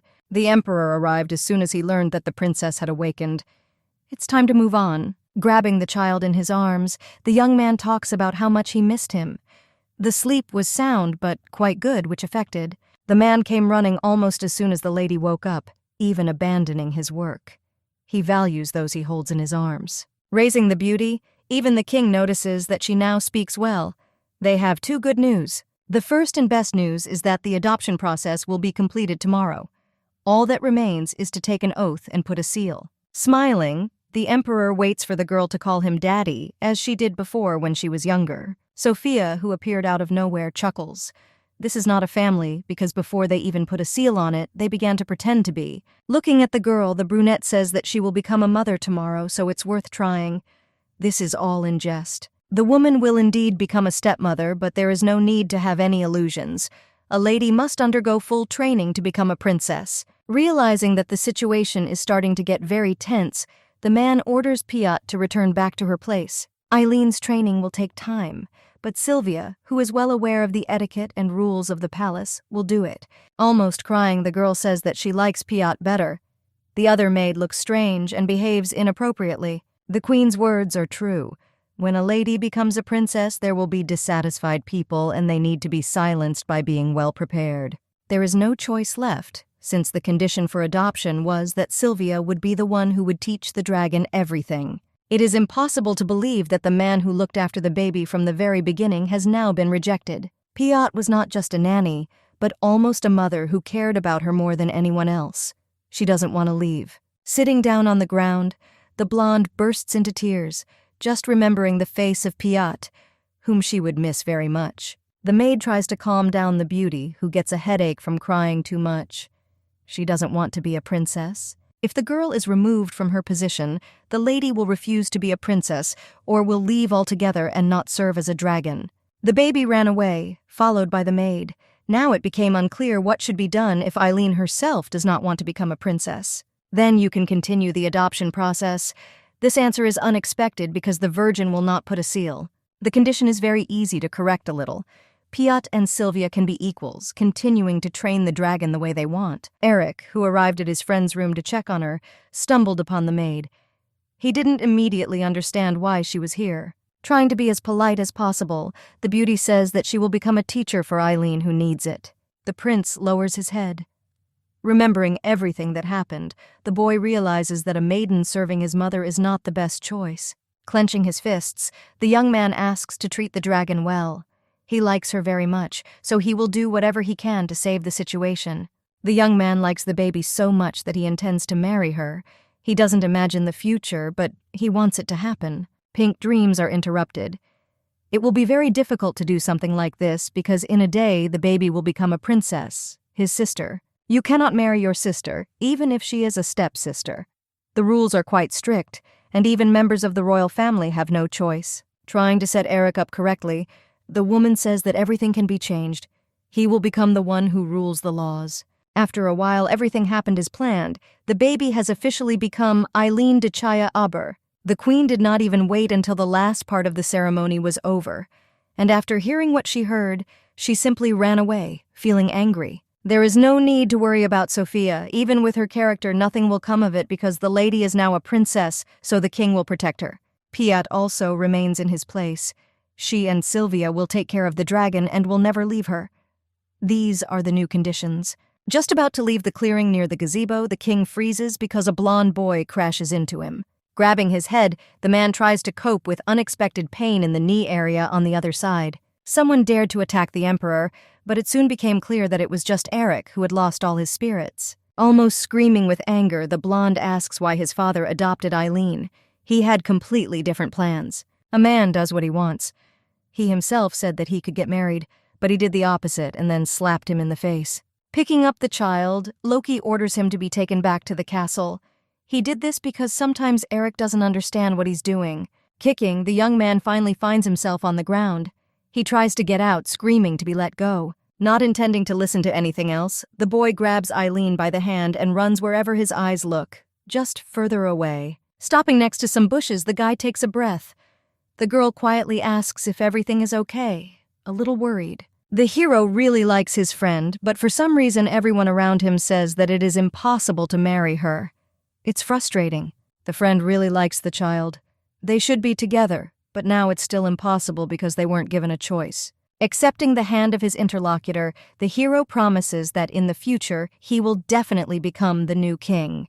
This will happen very soon. The emperor himself is very strong, and Eric will be even stronger. Virgo must be with him. The baby doesn't understand what they want from her. She should be his bride when they grow up, but things can change. An hour later, Sylvia had already found a wonderful dress. It is for the party that will take place in the evening in honor of becoming a princess. The heroine will be beautiful, no matter what it takes. Sylvia knows what to do to make a candy out of a person. Feeling the comb in her hair, the girl thinks.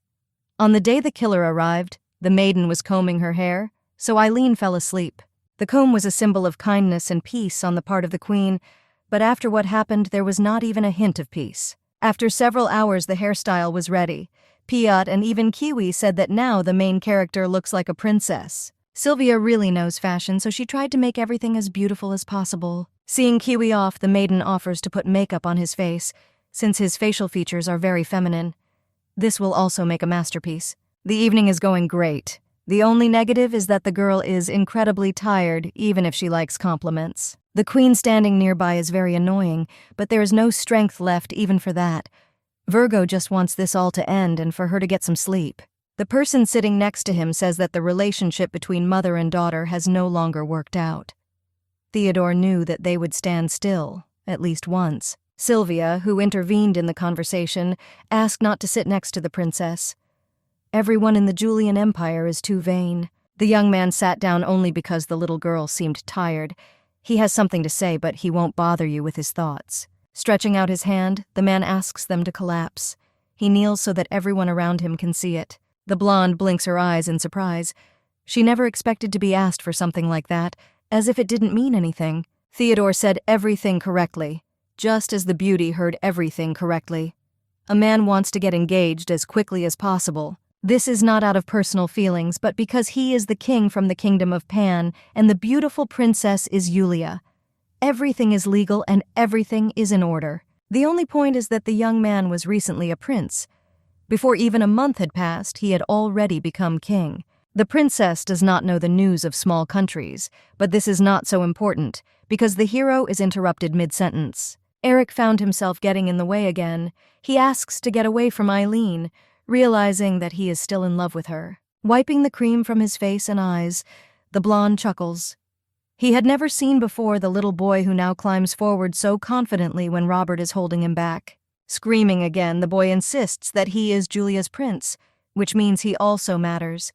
He knows for sure that this is normal. Kiwi, standing on the sidelines, hears how a skirmish also begins between King Loki and Theodore, who do not allow him to live in peace even for a few hours. Without giving any more chance to find out what is happening, Sir Tamorin covers the girl with a blanket so that she does not look so open. The knight didn't want to do something wrong, but he still thinks that the outfit is too revealing, even for such a maiden as a brunette. Tamorin did not act as he should have. Even if the outfit is too open, you could simply cover your shoulders and not immediately your face. Robert interrupts the conversation. He doesn't know what exactly is going on, but he notices that King Theodore is definitely showing some interest in the girl. Kings are interested in the dragon because it brings great power. He won't steal Eileen, but in any case you should be careful. Kiwi looks towards the confrontation that is happening somewhere near the throne. This won't happen. Theodore didn't say anything, but he was going to make sure that the dragon belonged to him. The girl has not yet found an owner. The Virgin knew what her friend was going to do, but she repeated over and over again that nothing would work, because the animal could not be stolen. The young man remembers everything, but understands that he can make sure that the baby comes to him on her own, without any coercion. A stone for animals seems absurd. Previously, Kiwi considered the dragon only a beast, so she just has to believe in success. Theodore asks to help just once and arrange a meeting, even if the lady refuses. She can't do anything reckless. The girl continues to refuse. She had already forgotten that her house fell because of the war that Julia started. Therefore, it is in the woman's interest that the dragon goes to Theodore. Theo is very wrong. The beauty pulls her hand out of the death grip, not intending to do anything about it. The girl outgrew the moment when she blamed Julia. The house was lost only because of the greed of the father, the head of the family. Just about to object, Theodore is interrupted again.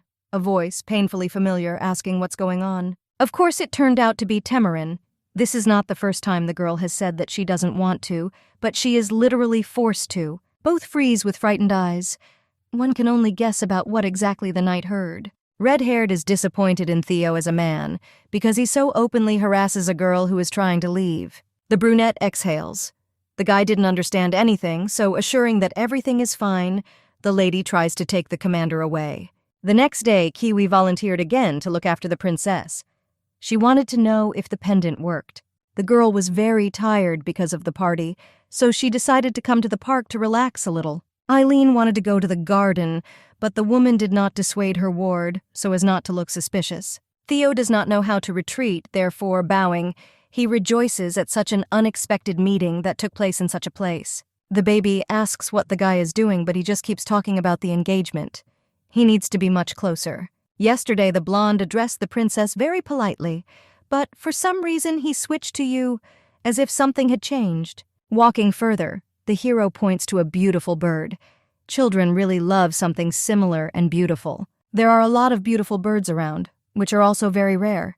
They are breathtaking. No one had come here before, and besides all this, Kiwi didn't want to come here. All this was in vain, because the hall was beautiful. Pretending that he does not know where the girl is, the blonde calls the child to come closer to look for the one who disappeared so quickly. Approaching a dark tangle of branches, the girl looks into the distance with interest. She doesn't know that this is exactly where she is, but she really wants it. Climbing forward, the young man points even further. According to him, the inside is quite beautiful, so we can agree to this. The blonde obediently follows her future owner. She looks at the weaves as if spellbound. Sinking to the ground, Eileen tries to move, but for some reason her body does not obey.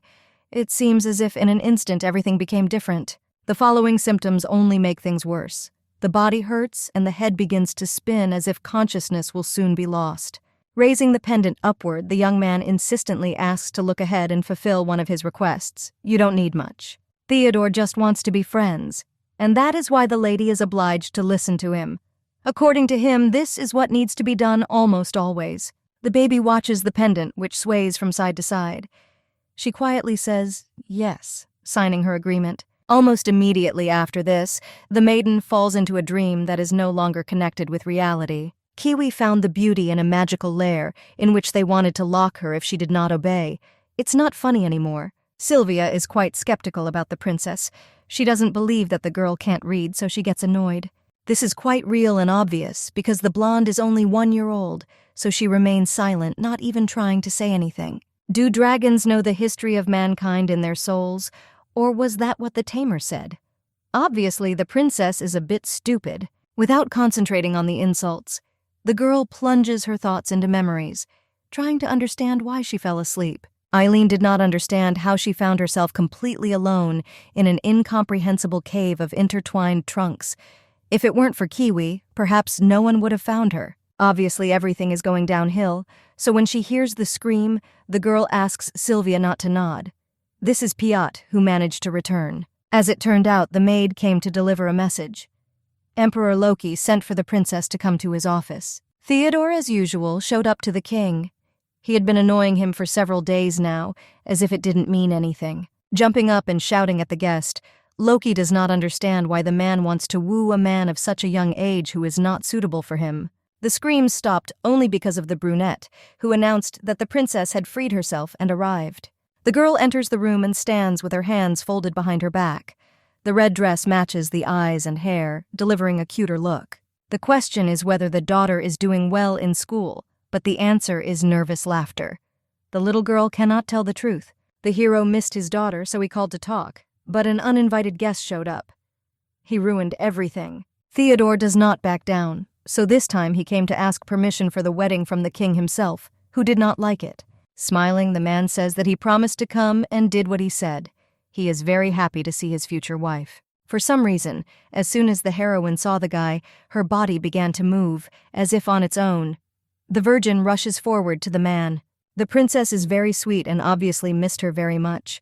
The girl jumps into the boy's arms, starting to hug him. His Majesty freezes, trying to restrain himself. He watches this whole picture as if he is about to be torn into a million pieces. Getting up from his seat, the father asks his daughter to come to him, but in response he only hears a refusal. The baby wants to play with Theo. The blonde herself is surprised by what was said. Her face doesn't reveal her thoughts, but for some reason her actions are very different from what she wants. The King of Pan adds fuel to the fire by noting the fact how much the princess missed him. Marriage doesn't seem so absurd. The queen laughs, listening to everything that the maid told her. She should have seen the sight and disappointment on Loki's face. There is no time to laugh, because if the dragon ends up in the hands of the Pan Kingdom, Julia will be in trouble. The heroine understands all this, because she is only happy that her husband is disappointed. She believes that there is no harm if the dragon disappears, because even without him, the empire is quite strong. The animal is causing trouble, and Sophia doesn't like it.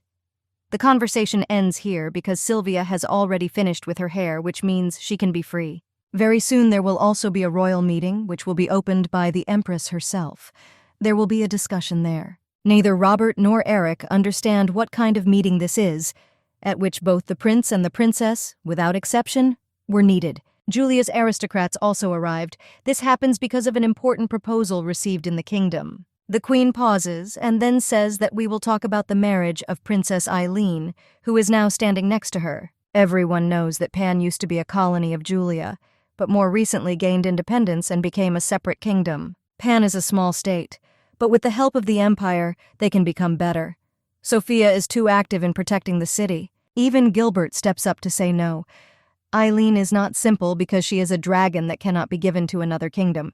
The queen finds an answer even to this. Marriage is marriage, so nothing bad will happen. The baby may not recognize Theo as her master.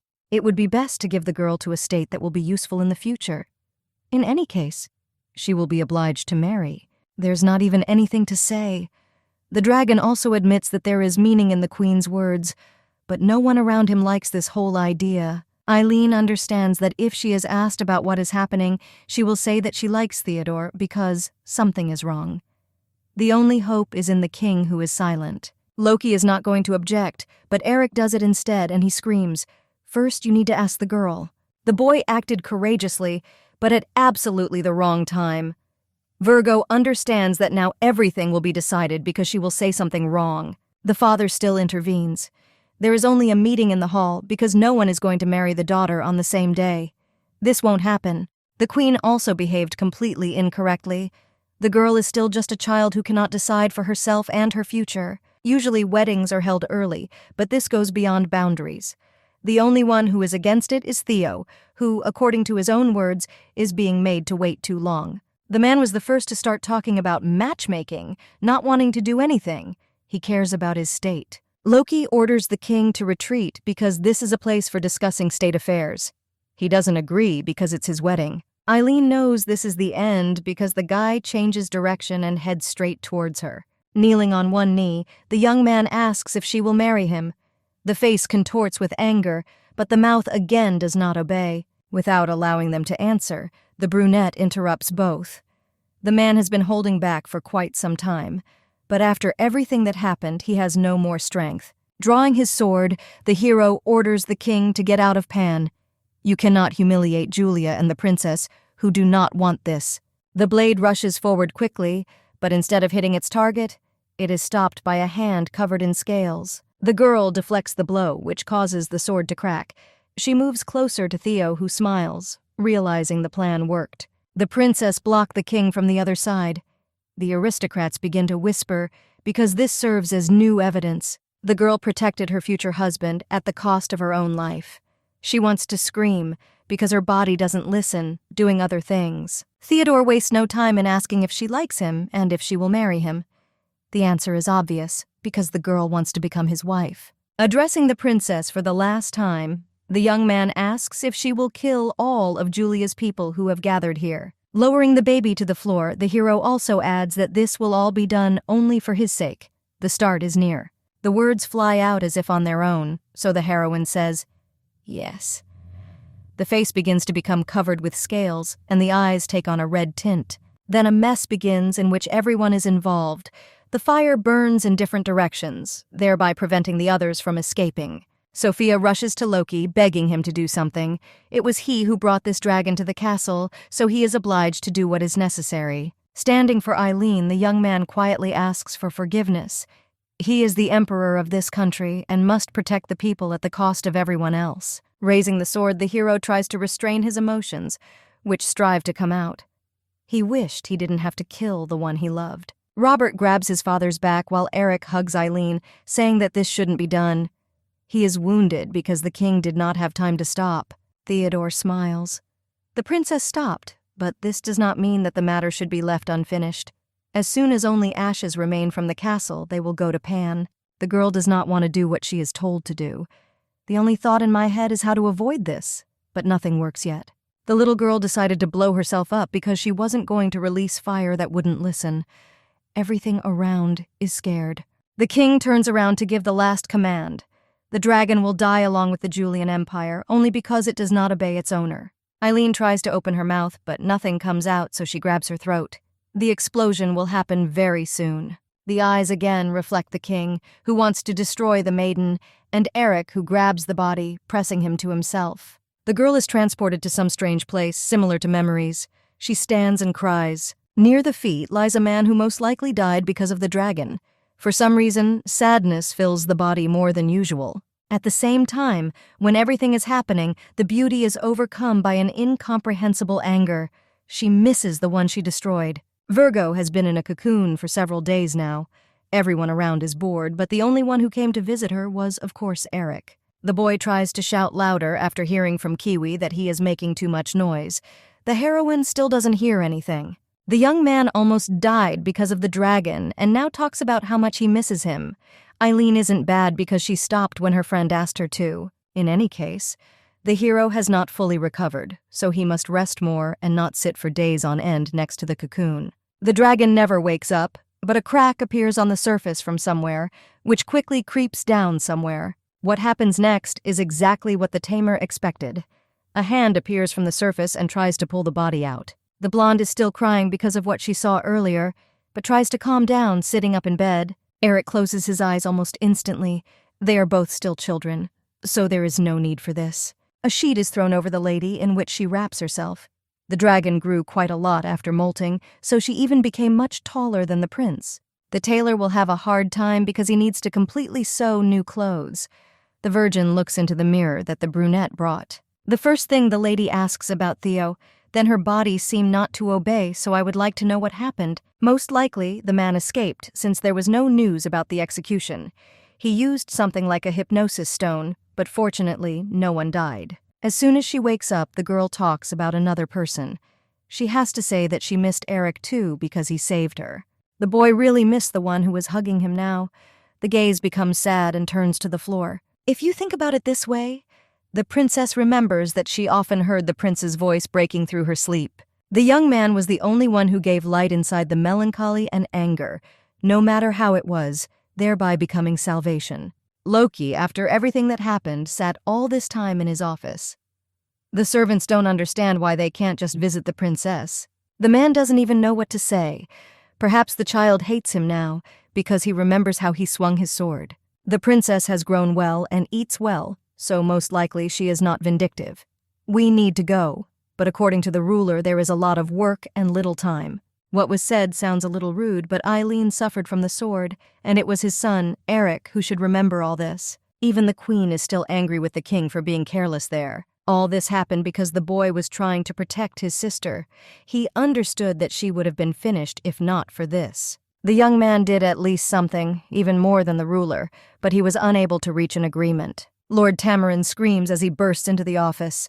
Something incredibly important made the man completely forget about any manners. Realizing that it was rather reckless to behave this way, the man clears his throat, hastily apologizing. Jasper is asked to leave, but he agrees only after a while. He is also interested in finding out what happened that now he has been sent away. The king turns to the red-haired man, expecting to hear a normal answer, but at first there is silence in the hall, which is annoying. Something falls on the table. The young man announces that this little thing was found in the room of the escaped Theo, who forgot it. The doctor said that the thing looked like an ancient ointment from the Tree of Memories. This was done by a resident who had access to the castle. Tamarin didn't want to say anything against it, but just recently he noticed that Mrs. Kiwi smelled exactly like the ointment. The girl, along with the princess, as usual, arrived at the room where they were called, and as usual found a commotion between the maids. The women are already quite adults, but this does not bother them. Each of them never wants to stop. Sylvia throws Piot off her body as she turns to leave. The maid is closer to the future queen, so she will tell everything herself. Asking for forgiveness, the lady says that she did not intend to introduce herself in this way, but she had a reason, which she will tell. The girl collected her thoughts and eventually told what happened. Earlier, an incident occurred in the family, which now haunts the maid. Brother Piot is not a fraud. She immediately realized that he had been slandered, because the name was written on the dragon's egg before they showed up in the castle. Sylvia did not do this, but the fight began because the blonde began to insult the young man without good reason. The guy got into trouble because of Duke Gilbert. The old man is in good health, so he was not ashamed to try to pull off a scam. The man wanted to take credit for finding the egg. The family is completely ordinary, so it was easy to deal with them. The brunette covers her face with her hands. She has no power that could help her resist such a person. Even Eileen herself is familiar with this situation. When she was Hyunju in her previous life, she couldn't do anything about the insults. Then the maiden prayed that in her next life, she would have both strength and opportunities. What I so desperately wanted came true. The dragon smiles and promises revenge. Gilbert is not one to get away with anything, even if he thinks that way now. Extending her hand, the girl asks to trust her. It's very easy to let someone down, but this time everything will end on a good note. The old man was kicked out because the emperor had a meeting with the knight Tamer. Anger clouded his eyes because he was used to everything being fine. The kingdom is going downhill, which of course is due to the influence of power. The thoughts are interrupted by Sylvia, who frightened the duke. Smiling, the girl tries to start the conversation with a greeting, but the old man immediately asks what's the matter so as not to linger. This time, it was not something for the queen's benefit. They heard that his grandson had recently been born, so they prepared a gift. The envelope bears the seal of a magic cloth master from the country of Trian. Her Highness is handing over such a valuable thing. This is not what you want to do, but the lady will hand over the rest of the gift in person. They have an appointment. The queen is in the room. She had already gotten tired of waiting for Duke Gilbert, who did not arrive immediately after the conversation. Almost immediately, the Empress presents many gifts. The man had such a significant event that it deserved attention. The Duke and the Kochkin family did a lot for Yulia and Sophia herself. You shouldn't forget about this even for a minute. The Queen's skillful coquetry is simply amazing. It was this, as well as his appearance, that was once able to defeat Loki on the spot. The lady was up to something because she didn't really care about favors before. Virgo only says that it's time to think about the future. The man must help Eric become king. When this happens, the grandson will be able to become an archduke. This seems magnificent, because it will be the only race to achieve this. 2 precious children will lead Julia. Smirking, the duke does not hesitate for a long time. He kisses her hand, saying that this is a wonderful proposal. Piet, who assembled the princess, has been looking at her work for several hours now. A smile lights up on your face. The girl is dressed in a beautiful yellow dress, similar to the sun, with flowers embroidered on it. The outfit makes your eyes sparkle. The dress immediately catches the eye just because of its elegance, making the princess more cute. If Eileen had told Piet, she would have helped. But since time has passed, one can only wonder where the dragon is going. The beauty wants to get into her father's office. He had never visited the maiden since she emerged from the cocoon, so she would do it herself. Perhaps the man lost interest because his daughter almost destroyed Julia. Piet is trying to say the opposite. The maid knows everything, and even the dress, which was definitely not chosen by the queen, hints at this. It was Loki. His Highness is waiting for the lady to be the first to decide to visit the estate. This first step will be the most important. Opening the door, the girl greets her father, but immediately realizes that the matter is going in vain. The face is incredibly scary, and the eyebrows are frowning. The brunette folds his hands on which he leans. He doesn't seem to have much enthusiasm for the lady who has arrived. The man gave the order for Kiwi's arrest, so he won't say anything so as not to upset the child who is so attached to her. I want to talk normally, but the girl seems too cute in this dress, which looks great. The blonde watches everything that happens, involuntarily noticing that the young man is gritting his teeth. Her arrival only angered the king more. If the father really has lost interest in the dragon, then nothing can be done. Virgo does not want people to hate her. There is still nowhere to go, so the heroine decides to try to cheer up someone who is sad. She asks to go forward, assuring that she will be nearby. Freezing, the brunette asks what this means. Obviously, the words had the opposite effect, driving the girl into a corner. The princess is trying to say at least something in her own defense. She tried to cheer up the king, but she went too far. Instead of shouting or acting differently, the young man leans down and hugs his daughter. Father wanted to come earlier, but he never found the courage. The girl came herself and even composed a song that she did not come up with herself. In any case, the good news is that the man wasn't angry at Eileen. Virgo apologizes more because she was the one who was hypnotized and almost destroyed her loved ones. From the very beginning, the emperor knew that this was hypnosis, but most likely it was also the work of Kiwi, who pulled it all off. The lady didn't remember anything while she was under hypnosis, so now she's surprised that the tamer was even mentioned. The conversation is interrupted by one of the guards, who bursts into the office, shouting that the suspect has disappeared. No one knows that Kiwi was kidnapped from Duke Gilbert's estate. They take everyone indiscriminately, but there was something special about her. Such a non-entity as a tamer will not understand what they want from her, even if everyone sees it. That's all there is to know. Without listening to objections, Gilbert opens the diary in which the girl wrote down all the information about the dragon. Now the notebook played its role. The man demands that the full meaning be revealed, otherwise the heroine will die. Eric tries on new shoes. He carefully examines the polished skin that sparkles in the sun. The prince likes shoes.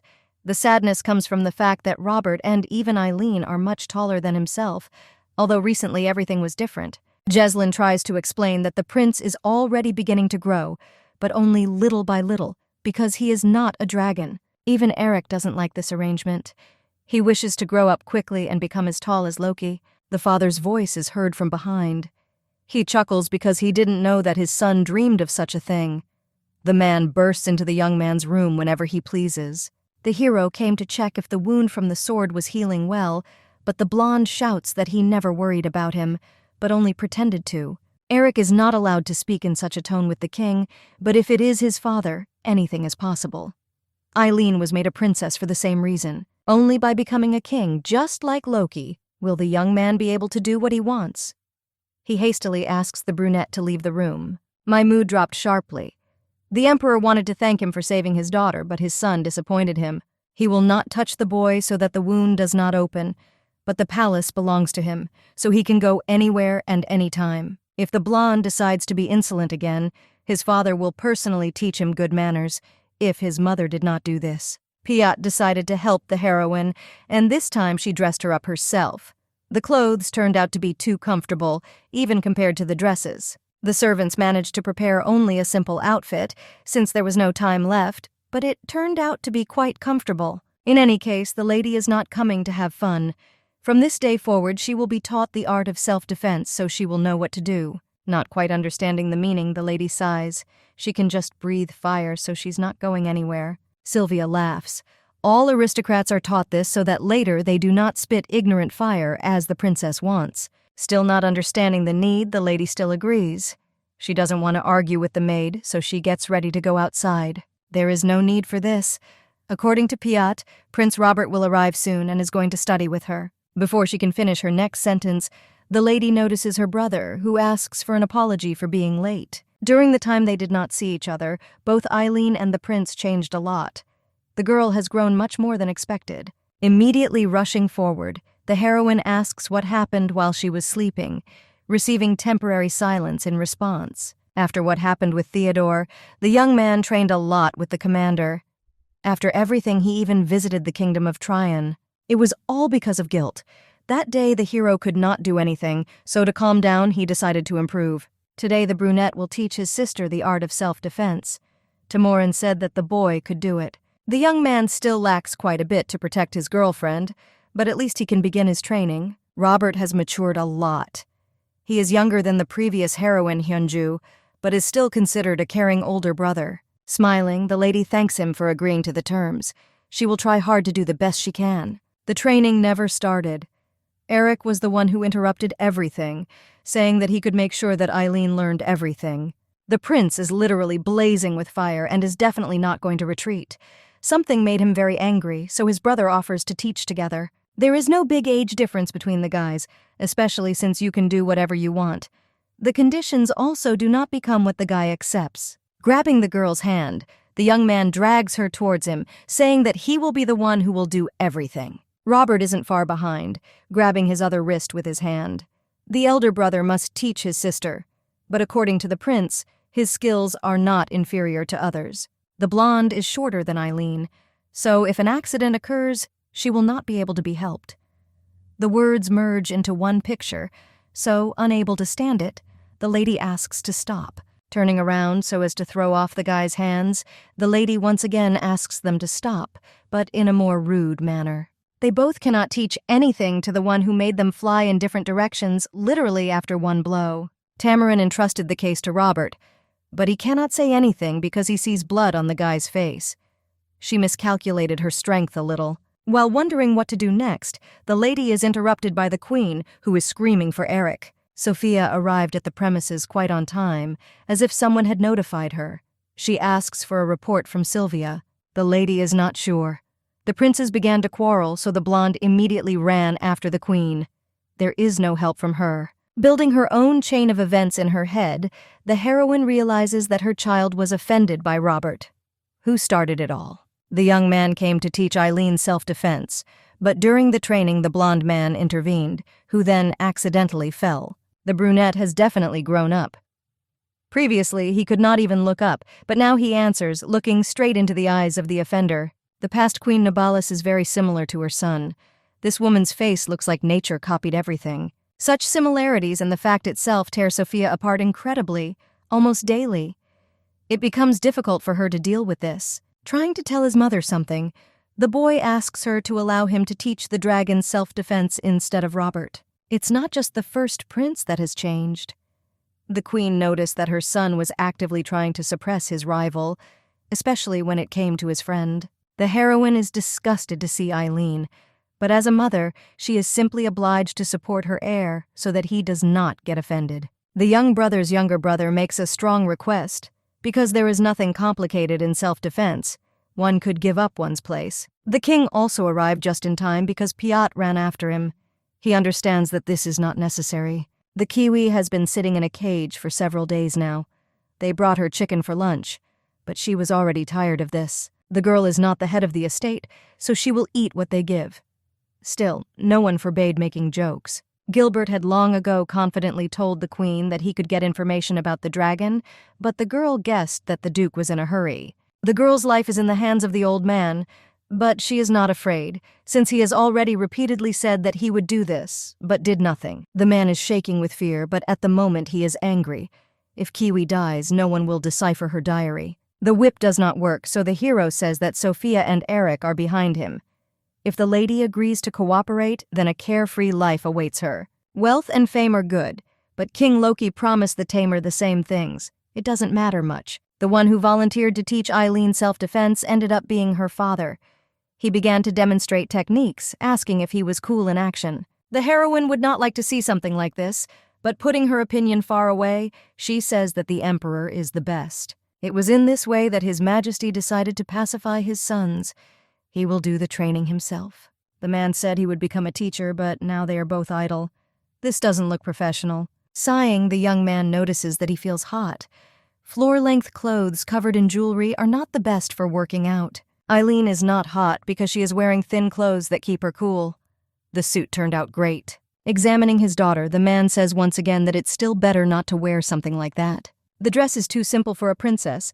All previous dresses were chosen by the king, so they were lush. The guy likes different suits, but he likes jewelry even more.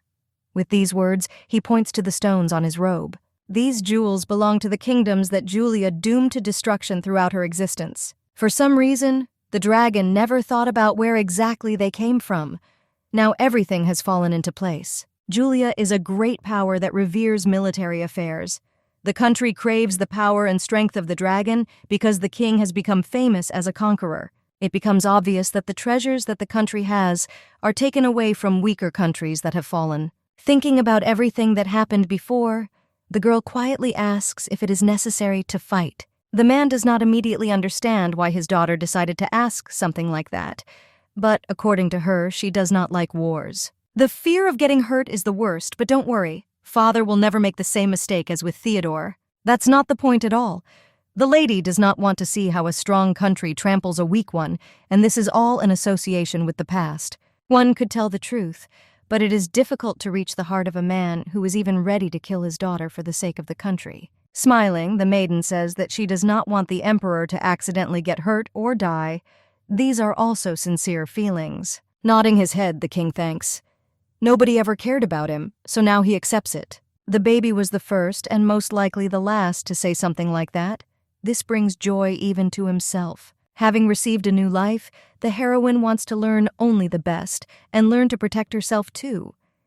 It's not entirely clear to her yet how to achieve this, but she should start from the bottom. Robert will help you in mastering the basics. He, of course, would not refuse his sister. She's going to do just that. Running to the boy, the blonde asks him to teach her to read. First, you need to learn all the letters. The boy did not think that his sister could not read. She listens to the king's lessons, but cannot read a word. The maiden has no dragon memories, but knowledge at the level of a 1-year-old child, which she is. Sylvia does nothing but shame Eileen without teaching her anything. The prince will be the one who will be more gentle and help, so that later he will not have to actively regret it. Only one young man is interested in why the maiden asked him about this and not Eric. No one suspects that the boy is standing behind the shelf. Eileen is also next to her brother, trying to explain the reason and answer the question normally. The girl is ashamed, but she is afraid that he will tell the queen about all his weaknesses, who will then use this for her own purposes. It would be quite strange to ask Eric to do something like that. Virgo is trying to come up with a worthwhile reason that will fit. The dragon cannot say the true reason, because he understands that it will sound rather strange. Smiling, the heroine says that Robert is simply the smartest, so he will do it better than anyone else. This does not mean that the young man is dumber than his older brother, but the brunette can do it better.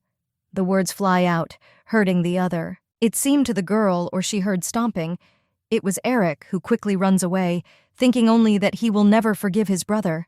Heading straight to his mother, the boy throws open the door of the chambers, without even trying to show his good manners. Emotions are seething over the edge, so the young man does not pay attention to Gilbert, who has recently been constantly next to the queen. The old man understands that the conversation is private. There is no more room for him, so he hurries to take his leave and leave. Lowering her head on her hand to relieve the pain a little, the woman asks what happened so important. The blonde remembers that his mother promised to become a king for him and that this will definitely happen very soon when he grows up. The girl must hurry up and do what she promised, just so as not to make everything worse and increase her anger. Lowering her hand to her head, the empress smiles. She will give her son strength since he's so determined. In order to do everything right, you first need to choose the most important moral qualities that the king possesses. The boy doesn't know this, so he calls it a feeling of patriotism and a heart filled with love for the people. This is undoubtedly important, but not as important as everything else. Composure is more important. There is no king whose hands are not stained with the blood of his family. The father is also the same, because he did it more than once. Everything will work out because the blonde inherited Loki's eyes. They are filled with coldness and anger that will find its way out. Sophia would not want such a fate for her son, so the blood will end up on her hands while the guy will maintain composure. The girl did not take her father's words as truth, but in the end, they prepared a new tracksuit with a veil for her. A new dressmaker named Olivia found a way to make even her workouts more elaborate. The costume emphasizes nobility. His Majesty ordered all the costumes to be decorated with stones, even after the lady said that she felt uncomfortable. After Loki did as he saw fit, Eileen was going to give him a hard time in self-defense lessons. When asking about his well-being, the Emperor receives the answer he would like to hear. The only question that remains is what a woman dressmaker does on the field. It was the first time the princess had worn a tracksuit made by Olivia, so she personally wanted to see and remember the image. The Emperor gave permission. Virgo doesn't care. Obviously, the newcomer might be watching since they both love shiny things so much. Turning around, the heroine transforms into the half-dragon form that she is currently capable of. The light spreads around, a little blinding. If she does this, it will only be better.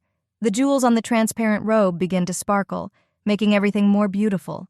Eileen shines too much, making it so that no one can really open their eyes. She thought her father would like it since he loves stones. With such radiance, the girl is almost the spitting image of a dragon, which she dreams of turning into very soon. The joke went on a bit. At least the girl was able to prove that she didn't need a shiny tracksuit. The king asks his daughter to freeze. The task is quite hectic. A boar, attracted by the light, rushes from the forest towards the heroine. Olivia was the first to panic. She tries to scream, asking what they should do. In the royal palace, a wild boar appeared from somewhere, which is usually found only in the forests outside the kingdom. Fear prevails, so the heroine herself does not even realize when the transformation begins. The eyes turn red. Shouting that he should not come closer, the dragon releases clouds of fire, which are directed strictly at the animal. The boar died, so the eyes gradually turned yellow. Loki rushes to his daughter to ask if she is okay. Everything is fine, even if there are still a lot of questions. The beast was not raised in the castle, which becomes obvious. The king is sure that this is not something that would be worth doing if someone tried to stage an attack. Kiwi and Theodore found themselves behind the fortress wall. No matter how much the Virgin thinks, everything that happens seems strange. A girl shouldn't be afraid. The imperial family itself does not even notice what is happening under their noses. It would never even have occurred to anyone that they were hiding behind what they ordered to search. The guards never come here. A few hours ago at the Duke's estate, everything began as usual. Kiwi was lying in her cell, reading a book, while shouting that it was not interesting and asking for another one. The brute no longer wanted to listen to the tamer, even if Gilbert ordered him to take proper care of the man. The girl doesn't know anything, but the man said that he had found a way to subdue the dragon without the pitiful help of the brunette. The realization hits almost instantly. Now Kiwi is in danger and could die at any moment. The old man exaggerates, but the guard does not listen. He advises you to enjoy the last novel in your life that you have been given. The woman did not take the Duke seriously at all, but now that he has found some way, Eileen will be in danger. The situation has suddenly become more complicated, so, looking at the walls, the maiden figures out which one she will have to dig in order to escape. A rope hangs from the window. A familiar voice orders the beauty to grab and get out. Of course, this is Theodore. Julia's royal castle turned out to be the safest. According to the man, this is the best place to hide. The place is moderately dirty, so no one would think to look for someone there. Agreeing, Kiwi orders them to answer the questions. Theo disappeared somewhere and was doing something all this time without saying a word. He returned to Julia, where he is wanted even as a king. The girl hits right where it hurts. The blonde is no longer considered the king of Pan, no matter how sad that is. Not long ago, the young man turned from a prince into a king, but now he has become one in retirement. No explanation needed. While the guy was away, everything turned upside down. Returning to Pan, he found his younger brother, who staged a coup and became the king of Pan. After hearing the news of the failed attack with Eileen's help, Mario did everything he could to intervene before his brother returned to his homeland. Both the royal family of Julia and the state of Pan have a complete lack of intimacy. The question remains why the young man invaded a foreign country. This is a common policy, as the countries conspired with the current King Mario to keep the prince silent. Perhaps it is best to focus on Julia's fate, which destroyed relations between the two countries. This will be logical, but not for everyone. You don't have to choose what to do. The heroine alone will not be able to escape and find a place to wait. Everything needs to be thought through carefully, but if a girl is hungry, her head starts to hurt. It's worth looking for something for dinner. Once they hide, all that remains is theft.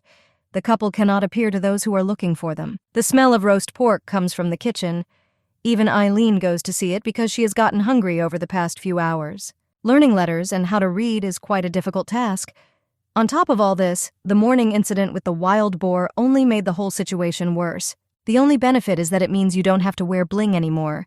Loki ordered everything to be removed. The caught boar will be served for dinner, so this also lifts the mood. Virgo smelled barbecue.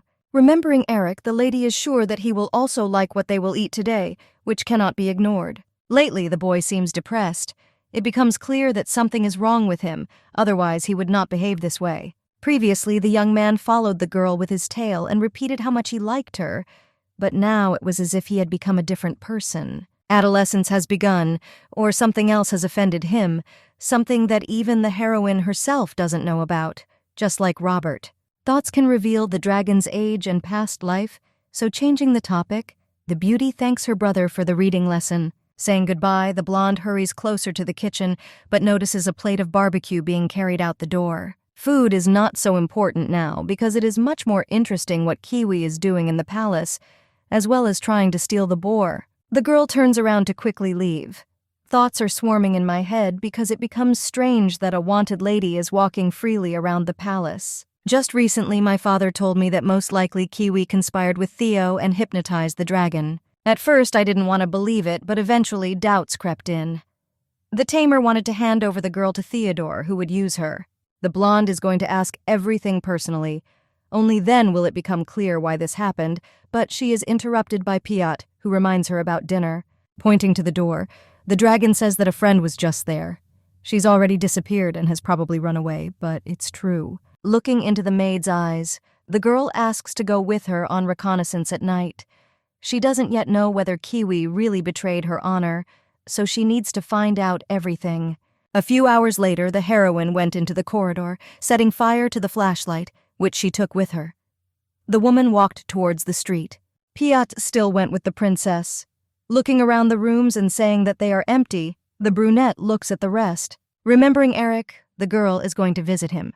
Kiwi can entrust the search to a maid and do the rest herself. There will be no suspicion because if the guards ask something, they can safely say that this is the princess's order. Before she can say anything else, the brunette watches as the blonde hair disappears around the bend. Opening the door to her brother's room, the girl quietly says his name, looking around to find the person. The blonde had already gone to bed. The heroine was late, so she is about to leave, not hearing Eric repeating that he is scared. Most likely, the boy is having a nightmare. Noticing this, the girl realizes that it is best if she wakes the guy up before things get worse. Reaching out her hand, Eileen touches her forehead, realizing that the hero has a fever. Almost instantly opening his eyes, the young man looks around. Just about to ask something, the young man turns to his side. He remembers what the girl said and orders her to leave since he's not interesting anyway. The young man seems to be very offended. Trying to figure out the problem, the blonde says that she's worried. Most likely the baby is still offended by the quarrel with Robert. They did not agree on self-defense, and this is important. Giving up, Eileen heads for the door. After disturbing her brother's sleep, she apologizes for doing something wrong. The girl only plays with her brother because she thinks that he will become king. This is not true, because alphabet lessons do not count. If the heroine had told it like it is, the boy would have become indignant again. That is why the beauty asks him to sleep. Kiwi sits on the floor and eats the wild boar she stole from the kitchen. She thinks about what she should do next. As soon as the lady filled her stomach, her head began to work much better. Sticking around in the same place may not be a good idea. Virgo can live in dirt but not in a breeding ground for disease. There is nowhere to store food as there is no refrigerator. Theo looks like a crazy person, but he always has a reason for every action.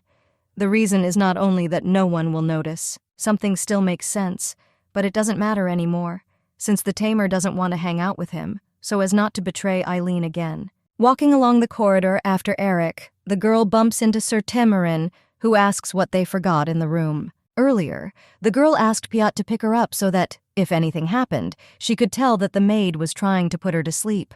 For some reason, they are inside the castle, even if there is a beautiful garden near Eileen's room. There was no answer to this. By telling the couple to go back to the bedroom, the knight is only saying that it could be dangerous here.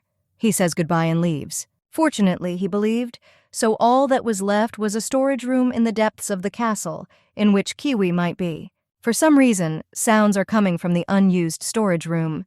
The couple didn't immediately realize what it was, but as they got closer, they became louder. All the rooms are empty, so only the storage room remains. If Temerin catches the girl, he will immediately send her to prison without further understanding. Opening the door almost with his foot, the man shouts for the one who is hiding to come out as quickly as possible. Instead of grabbing the tamer, Theodore, who seemed to have long since disappeared, came out of the room. Smiling, the blonde says that since he was caught, he can give up. He was counting on a different outcome of events. Sitting down to study, the beauty feels that she is falling asleep. Yesterday's night forays did not end well. Piat, who is also yawning, asks the lady not to go against her will. Robert gave a task. It must be completed, but not right away. Changing the topic of conversation to something more important, the beauty asks if Theo confessed. In the end, nothing happened. The maid recently casually asked the knight and found out that he couldn't even get a word out of the prince. Then it turns out that the man's connection with Kiwi is still unknown. They don't know what exactly is wrong. Virgo lowers her head and sighs sadly. She doesn't understand what exactly is wrong, still trying to figure it out. The voice seems familiar, so it becomes clear that it is Kiwi. She comes out saying she came to talk. The maiden was not going to give the dragon to Theo, only starting the story from the very beginning. They had known the boy for a very long time. Even knowing the king well, the maiden did not allow the thought, simply warning him that it was impossible to steal the dragon. It is true that the lady did not make more efforts to stop him, but she simply did not know that everything would work out. The girl came to apologize before leaving, but Piat asks her to give up. You can't get away with mere words after what happened. The lady made a contract with Loki, and if she escapes, She will become a criminal. Everything is correct, except that the king has a bad character and does not want to be executed. That is why the best decision is to run away. The blonde stops her friend, saying that they will do it together. The daughter will persuade her father to have mercy on the man. The girl intends to take care of her loved one, since she decided to apologize. Gratitude splashes in the eyes, but not for long. Eileen calls the maiden along, ordering her to wash and change clothes. Sir visited Theo. Even the great king fell lower than ever, pretending that nothing had happened, although now he himself is biting his own elbows. Gilbert saw that he rescued Kiwi, who, as it turned out, was in the Duke's castle. This is the criminal who Loki himself was looking for. The man violated the search order and hid such a person on his estate. He was caught and made to regret all the choices he made. In any case, the young man wins. He shouts that the king will not believe it, even if he says that bread is made from wheat. This is no longer important, because Gilbert arrived on a completely different matter. He demands that the entries made in the diary be deciphered for him.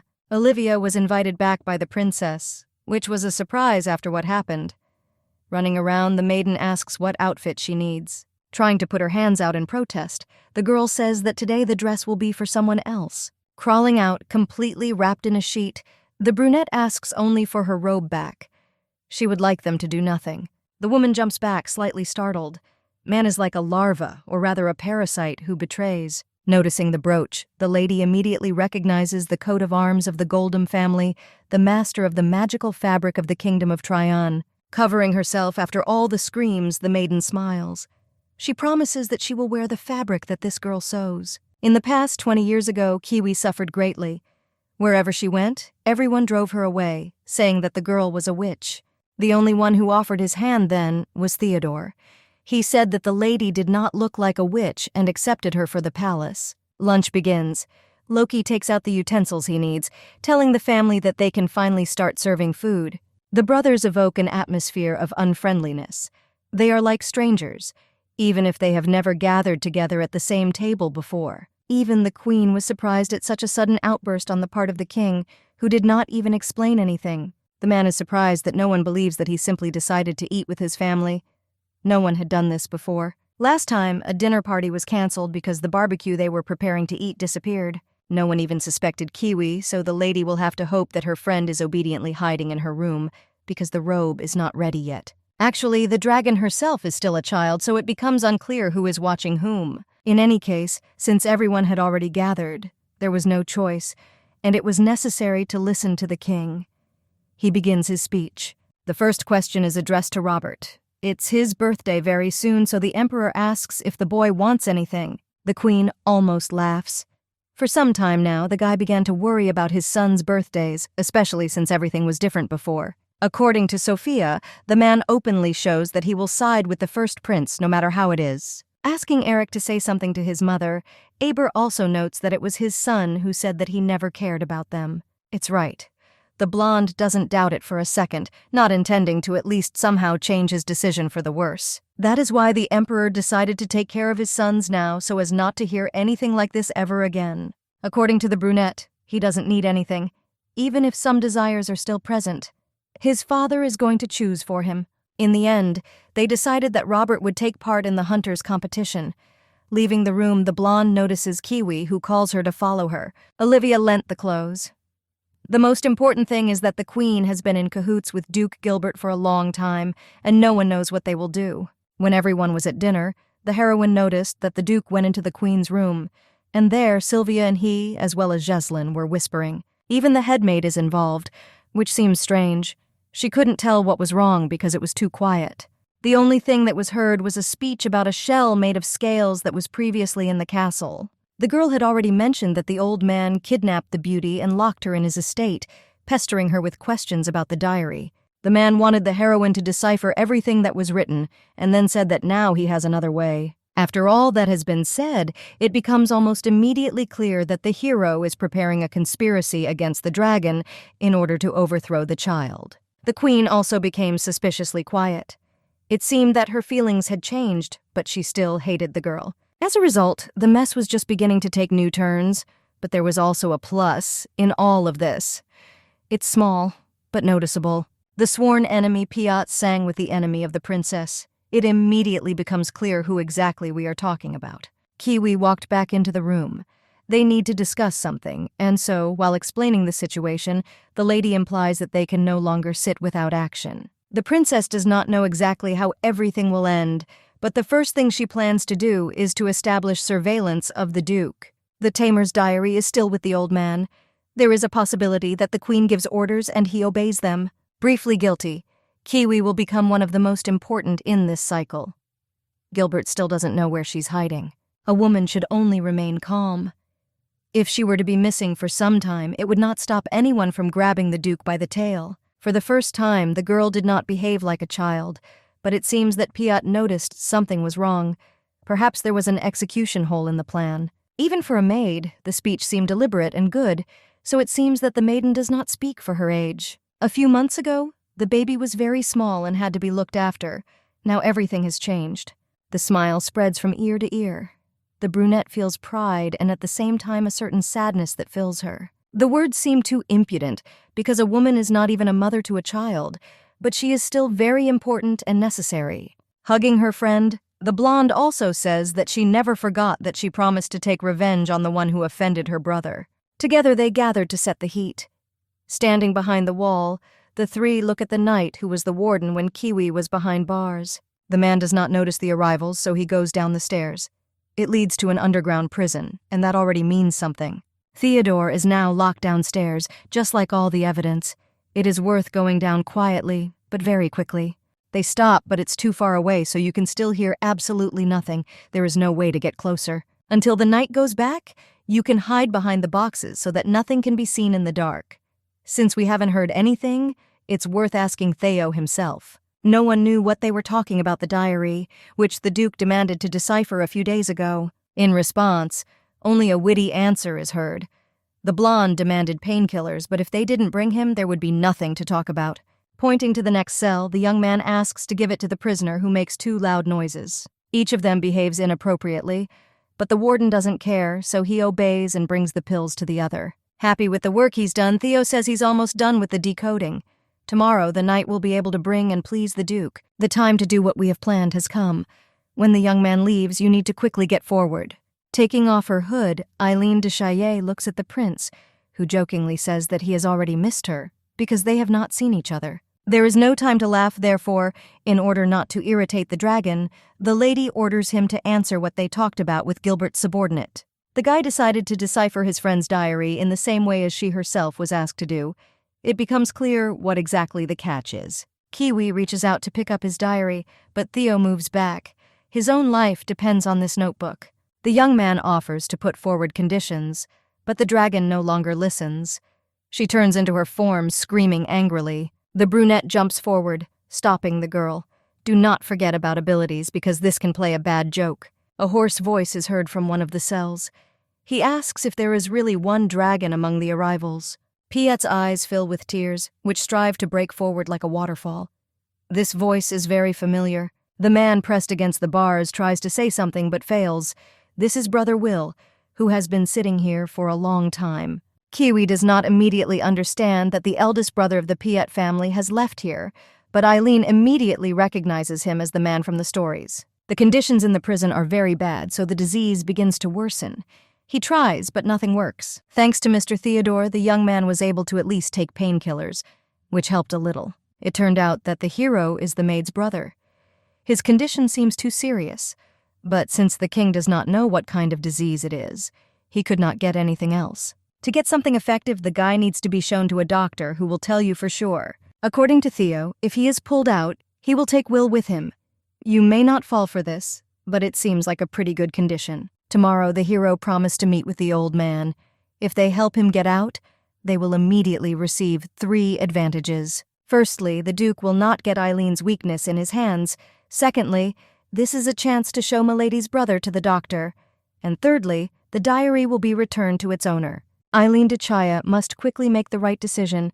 She understands that it won't be easy. The king, who has lost his princess, searches the room, loudly shouting the name of his daughter, who seems to have disappeared from sight. The baby is busy with homework from Robert. She doesn't understand what happened, so she asks her questions. The man asks not to worry. 2 criminals who had been there for quite some time escaped from prison. The girl knows because she helped them, but she listens to how chaos has been reigning in the vicinity of the royal palace lately. That is why the young man decided to organize a security system. Eileen is forbidden to leave the castle. Several guards will be posted near the room, but this will not last so long, so it's not scary. The surveillance of the Duke will be stopped. Piat tries to say that the princess will be too bored. Sometimes it's worth going for a walk, but even this doesn't work. The girl should also be careful. Her brother recently ran away with Theo, so the king regrets that he did not kill him earlier. You only need to thank the heroine for loving the maid so much and trusting her. Otherwise, it would be the end of everything. Timorin, who does not perform security duties, and Kiwi are a separate story. They all don't do what they want. Because of the blonde's decision, Piat found herself in a difficult situation. Even Eileen herself understands that she must do something. We need to think about it before my father leaves. The mood is already ruined, but perhaps there is something to lift it. Finally, a brilliant idea comes to mind that doesn't seem so terrible. She says it out loud. The girl offers to carry out a safe plan right in the room so that nothing interferes. Robert, who had no idea what was happening and the plan as a whole, is surprised that his sister asked his father to hold a ball in honor of his birthday. Mother ordered to cancel everything that was possible, but this will not stop the girl from doing everything the way she wants. When the heroine heard, she was shocked. You cannot deprive your son, who is barely 10, of the entire holiday. That is why the best solution was to hold the event inside, just for the family. The idea seems good. Looking at Robert, the Virgin understands perfectly well that he is not as happy as he should be. Something strange flashes right across his face. Coughing awkwardly, the brunette assures that everything is fine because he likes everything. Happiness is just a hidden thing. The only thing that worries the boy is Sir Timorin. All the security in the castle rests on his shoulders. The man's punishment may be severe, but the boy hopes that the teacher will be able to avoid all problems. This, of course, is worrying, because the man has served faithfully since the time of Queen Nobilis for the royal family. He will be able to completely restore trust. The most important thing is that the red-haired one copes with security at the birthday ball. Sir Timorin is capable of this, and therefore he became the first to capture Kiwi. Pointing a sword at the girl, he menacingly asks where she has been all this time. Lowering her voice, the lady asks to lower the sword, but the man just shakes his head. The heroine is a criminal of the kingdom. Poking her finger at the guy, the lady once again says that they are going a little overboard with this. Everything will be okay. Stretching out her hands, which are next to each other, Kiwi asks to tie her up since she was about to be sent to prison. Still, the girl was going to give up. She has nothing else to say to Eileen, even as a sign of support, so it can be considered that she is of no use. The young man sighs and still takes out the rope. He wonders if the brunette ran away with Theo and why this happened. They have known each other for a very long time, but one can only hope that their paths will never cross again. From the very beginning, the couple weren't even supporters of each other. Each of them was for himself, not considering that he needed to count on anyone. Of course, Timorin is glad that the crime was not the work of an acquaintance, but there are also many questions that remain unanswered. It's still not clear why Kiwi hid for so long. The owner of the guard was very worried, hoping to hear an answer. There were reasons for this. Duke Gilbert was about to do something important, but this can no longer be said because they are interrupted. The knights that were sent surround Sir Timorin.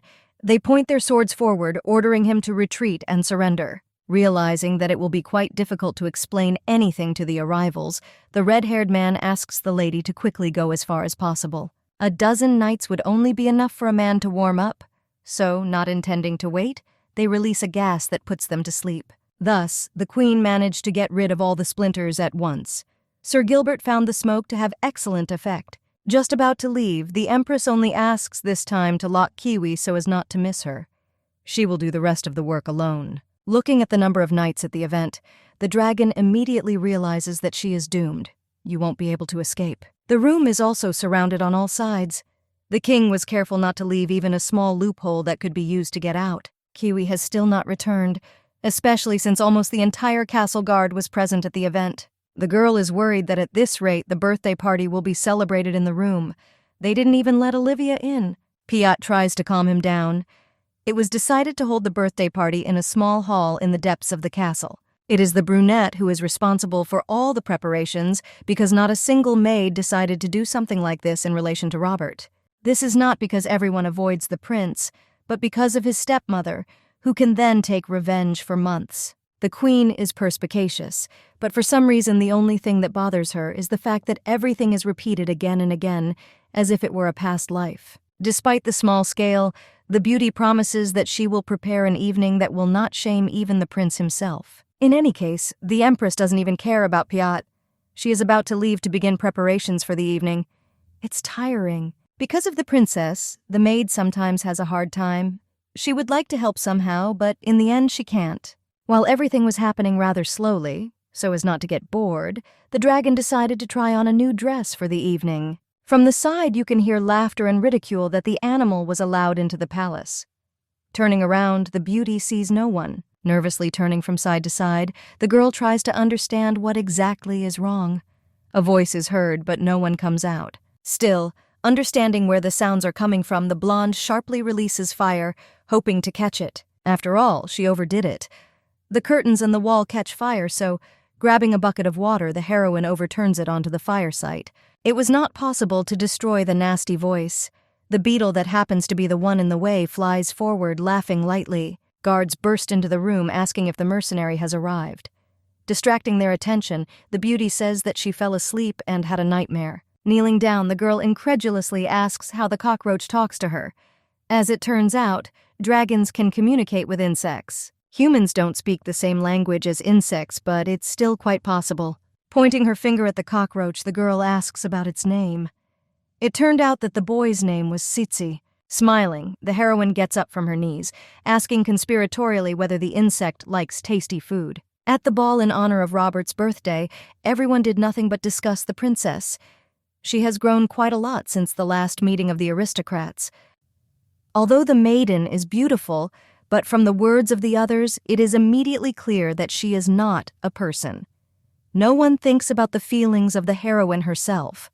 Tsitsi mentioned the fact that both dragons and insects are insignificant to humans, so they don't care about them. Trying not to get upset over such little things, Shia only thinks about whether the cockroach can do what he was assigned. The king interrupts his thoughts. He notices that his daughter looks upset, so it's obvious that she's not very interested. Actually, it's true.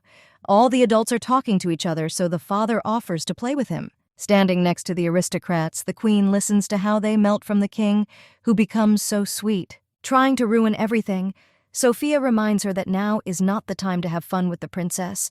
The emperor must run the show. Realizing that this is true, the man decides to talk to Robert first, so he calls him to discuss what to do next. The boy must choose a lady for the first dance, and of course it becomes Eileen. She prepared the whole ball, so she deserved it. Extending his hand, the young man asks permission to begin and smiles, as if assuring that everything is in order. The queen notices how sad Eric is and asks him to go dance too. The dance teacher didn't waste his time. Moving in different directions around the hall, the maiden does not think about anything. Her mood is ecstatic just because of what is happening. Remembering that girl who once wanted to die, the lady wonders whether it was an absurdity out of hopelessness. Since the heroine came to the new world, many different things have happened. Some of them were strange, and some were upsetting. Nothing mattered because there was always a little bit of joy in the end. At the event, the beauty can enjoy. This all happens in the circle of people who love her. This can't help but lift your spirits to the max. If this is a dream, the beauty would not want to wake up, but it's as if they hear her. She accidentally hits her brother's back. A little worried about what happened, the lady hurriedly asks the young man if he is okay. There is no answer. The blonde turns to the side, looking contemptuously at his partner so as not to look at the dragon. The boy has been acting quite strange, especially lately. This is all due to the fact that he is surrounded by bad adults who influence him so much. Thoughts stop, transferring to reality. The insect arrived and already knew what Eileen asked. Lowering herself and quietly asking what it was in the end, the lady hears an ultimatum.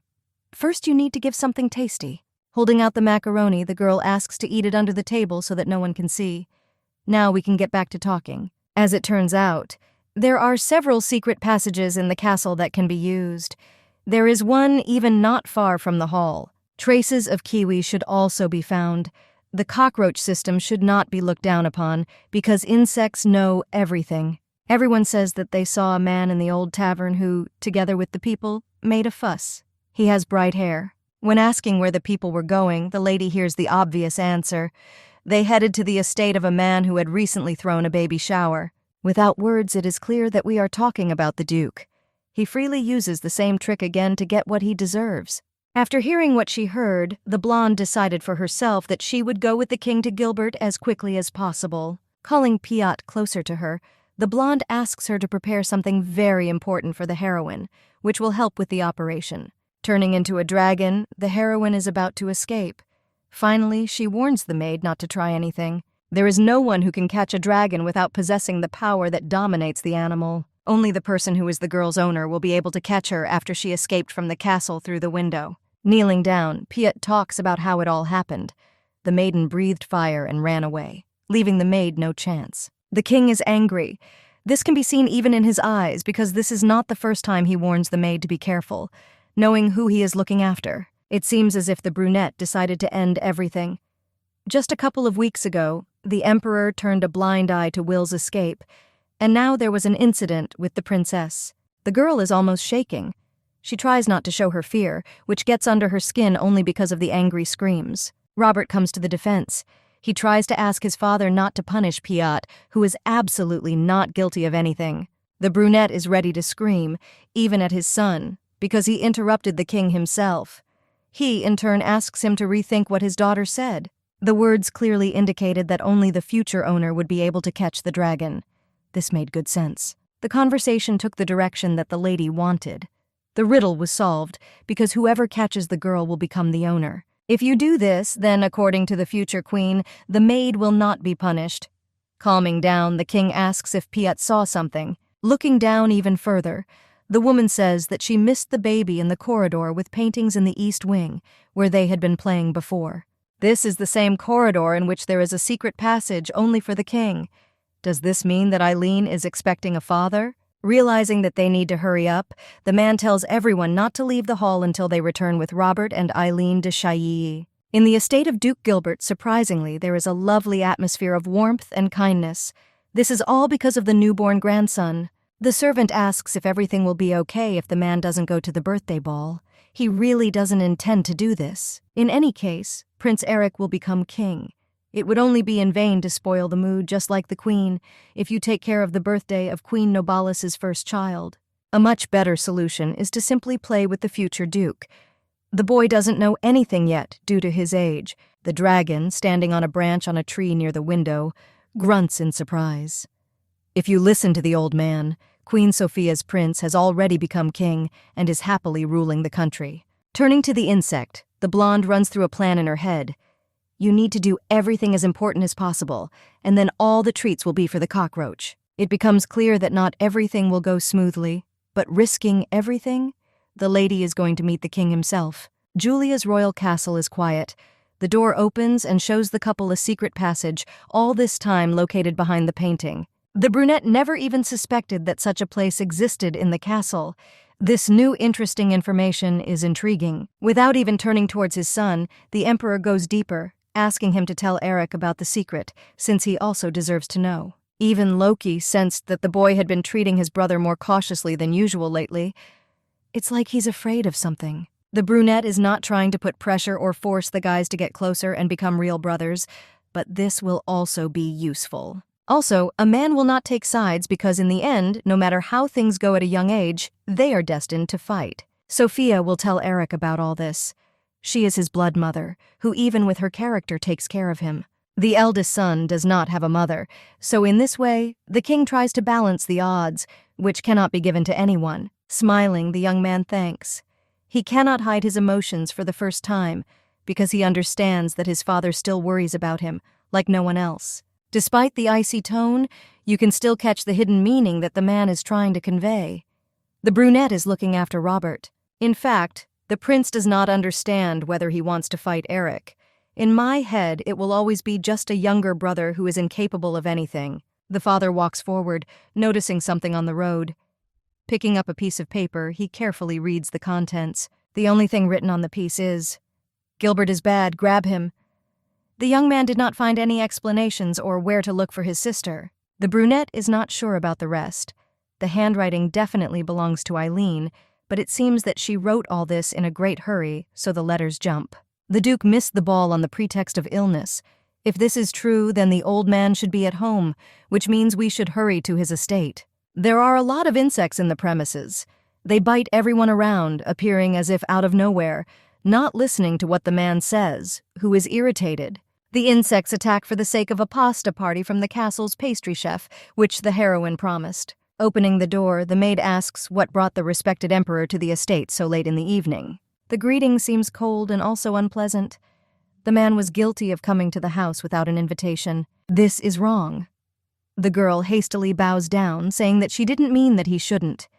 The estate is simply not the best setting for entertaining guests, for one reason. The brunette once again reminds that he is the king of this country, and everything that belongs to it also belongs to him. In any case, according to the maid, the Duke is ill and will not be able to do anything. It is obvious that she is trying to hide something from the arrivals. No longer able to withstand useless questions, the young man puts his sword forward. If they don't let him in, then there won't be a single living person left. The dungeon turned out to be huge.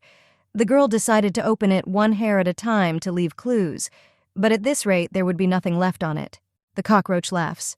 The dragon did not know that this estate has the largest basement in all of Julia, which already shows lack of education. Grabbing the insect, the maiden orders him to tell what is inside. It's much easier for him to find out about everything around him than for her. By the standards of cockroaches, there is nothing useful in the room because all the most delicious things are stored in the food warehouse, which is located completely on the other side. The assessment through the eyes of a dragon will be completely different. The lady understands perfectly well what this means, so she looks forward. Blinking her eyes in surprise, the beauty examines the warehouse of shells which are dumped in one of the cells. There are also fragments of a broken cocoon after growing up. Kiwi mentioned that she saw them with the queen, which means Gilbert took them. The shell all looks the same. Traces of dye make it clear that these are fake eggs that the man made to slander Will a year ago. Trying to remember the place she accidentally ended up in, the girl realizes that this is strong evidence to drop the charges against Piot's brother. Nevertheless, noticing the princess's hair, the young man menacingly asks those gathered why this is in such a place. The princess accurately indicated that in the place where Gilbert lives, however, she is not there, there is only hair. If a man does not want to die, he must tell everything. Sitting down on his knees, the old man begs for mercy. His Majesty does not lower his sword even after saying that no one knows anything. The words about illness were indeed a lie that they made up so as not to go, but the man would never lie to the emperor about the princess. Opening his eyes, the Duke realizes that nothing has happened. If he threatens even 100 times, the girl will not appear. Loki is a tyrant, but he still won't be able to arrest such an influential aristocrat as Gilbert, so as not to raise public awareness. A strange sound of noise appeared in the room. Robert jumps to the side, noticing a swarm of insects flying straight towards him. Even the old man himself was happy.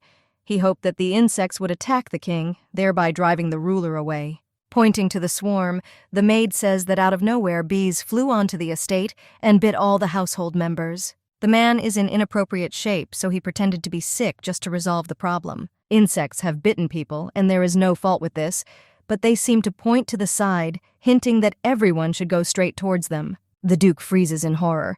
In the direction the king is going to go, there is a basement with all the evidence and prisoners. The guard examines the diary that was handed to him. The witch did a great job, only complicating her life by trying to resist. Hearing this, Tamer tries to scream, but he is only ordered to calm down so that it does not become worse than it already is. The young man was too angry, although Kiwi herself did not react to such a name. Colleagues have very touching relationships that are ridiculed. Taking out his bat, the knight chuckles. He is delighted because now they will go to the next world together after completing their work. It's too late for words about the next world. Light is heard from afar and a familiar voice is heard, which makes both of them lock themselves in anticipation. Eileen has arrived to save those she cares about. The girl turns into the form of a dragon to finish the job she started. The girl knows that the guards know that it is a dragon, so she threateningly orders the release of all those locked in prison. The young man experiences a huge sense of fear, but still tries to insist on his own, saying that this will be quite problematic. This is because of the Duke's orders. Even the warden has no choice. who must obey everything the owner says in order to avoid getting into trouble. A man has no right to imprison criminals, much less decide anything about their lives and fate in general. Not knowing about everyone else, the maiden talks about Kiwi and Tamer. These people are wanted by the king, so they are being sheltered illegally. Since it is impossible to distinguish which of the orders is more significant, he will have a small problem. The dragon won't joke. Cutting the duke's shoulder, he hears him begin to beg for forgiveness. Even after the king caught him cheating, he still says something like that. The man said that he did not lie about anything, including about the princess, but it turns out that there is no longer such great confidence in actions. Tears well up in my eyes. The man doesn't know what happened and where the beauty should go, but he turns to Robert. Realizing that at this rate it is impossible to reach this worm, the hero asks his son to go upstairs and bring the grandson whom he loves so much. The relative is not even a year old, so if his life is dear to him, he is obliged to answer on the merits, because Eileen's daughter is about the same age. Family should be valued in all its forms, even if it is someone else's family, like the royal family, which is even more important. No longer trying to defend himself, the man begs to spare at least his grandson, who has done nothing wrong. The dragon, emerging from the darkness, asks to stop. In addition to the girl, Sir Tamer and even Kiwi were in the basement, but they managed to get out, not without help. No one disobeyed the order and was captured, because they were kidnapped by the Duke and locked in a dungeon with an assigned guard. After explaining the situation, the girl runs up to her father and almost instantly reaches out to hug him. The very next day, everyone was discussing the fact that Gilbert had died in prison. At his age, this is not surprising, especially after a shoulder injury. The maids agreed with what happened, but still believed that he should have lived to at least see the trial, which did not happen. In fact, he was lucky because he didn't have to watch his family being killed. Sylvia went to the queen to say that she was done with the old man. The woman cleaned everything up perfectly, but the former count did not live up to expectations. It was reckless to lock two important people in your own basement. This is no longer so important, even for the queen herself, because thanks to Gilbert she got what she wanted. The dragon will serve her and Eric. After it was all over, the heroine decided to go on a picnic, which the king himself allowed. While playing, the girl asks Piat about her brother's well-being. As it turned out, Will was sent to his native estate and a doctor was called, who is now helping him recover. Thanks to the heroine, they were able to clear the name of their brother and the whole family. The girl doesn't know how to thank her, but she just asks her to cut the apple. Kiwi, who heard about the food, shouts that this is mean because she also wants to eat. She's not a princess, but still. The feeling of calm did not leave. The woman also got rid of her fugitive status, just like Tamer, who escaped punishment. Sophia's ally died, so most likely the girl will remain silent for some time until she comes up with something new. I would like to extend such calm days as these forever. The blonde truly enjoyed the company of her friends. After everything that had happened, the couple began to discuss the fact that neither of them had heard from Theo, who seemed to have disappeared. The last time the girl met with her longtime friend was when he sent Will to his homeland. Since no one knows, we can only hope that he does not cause any problems or worries to anyone. It would be good if the young man were in some distant country, where no one really knows anything about him. Looking at the sky, through which the clouds float peacefully, the girl thinks where Theo is now and how exactly his fate turned out. Picking up the kitten in her arms, the girl realizes that she hears what he is telling her. It's unusual to hear more than just meowing. Kiwi doesn't understand what's going on, but the dragon reminds her of the fact that she could talk to a cockroach, so she decides to do the same with the rest of the animals. Perhaps the heroine's grandmother said something about this in her diary, but in any case, this is happening. It became noticeable quite recently. The girl is not even sure what she wants to say. She had once read that a dragon's abilities were very different.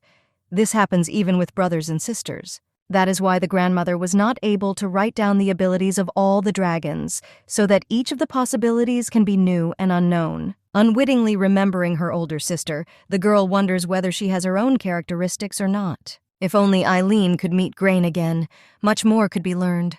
For now, only her image remains in my head. My thoughts are interrupted by a greeting from Piat.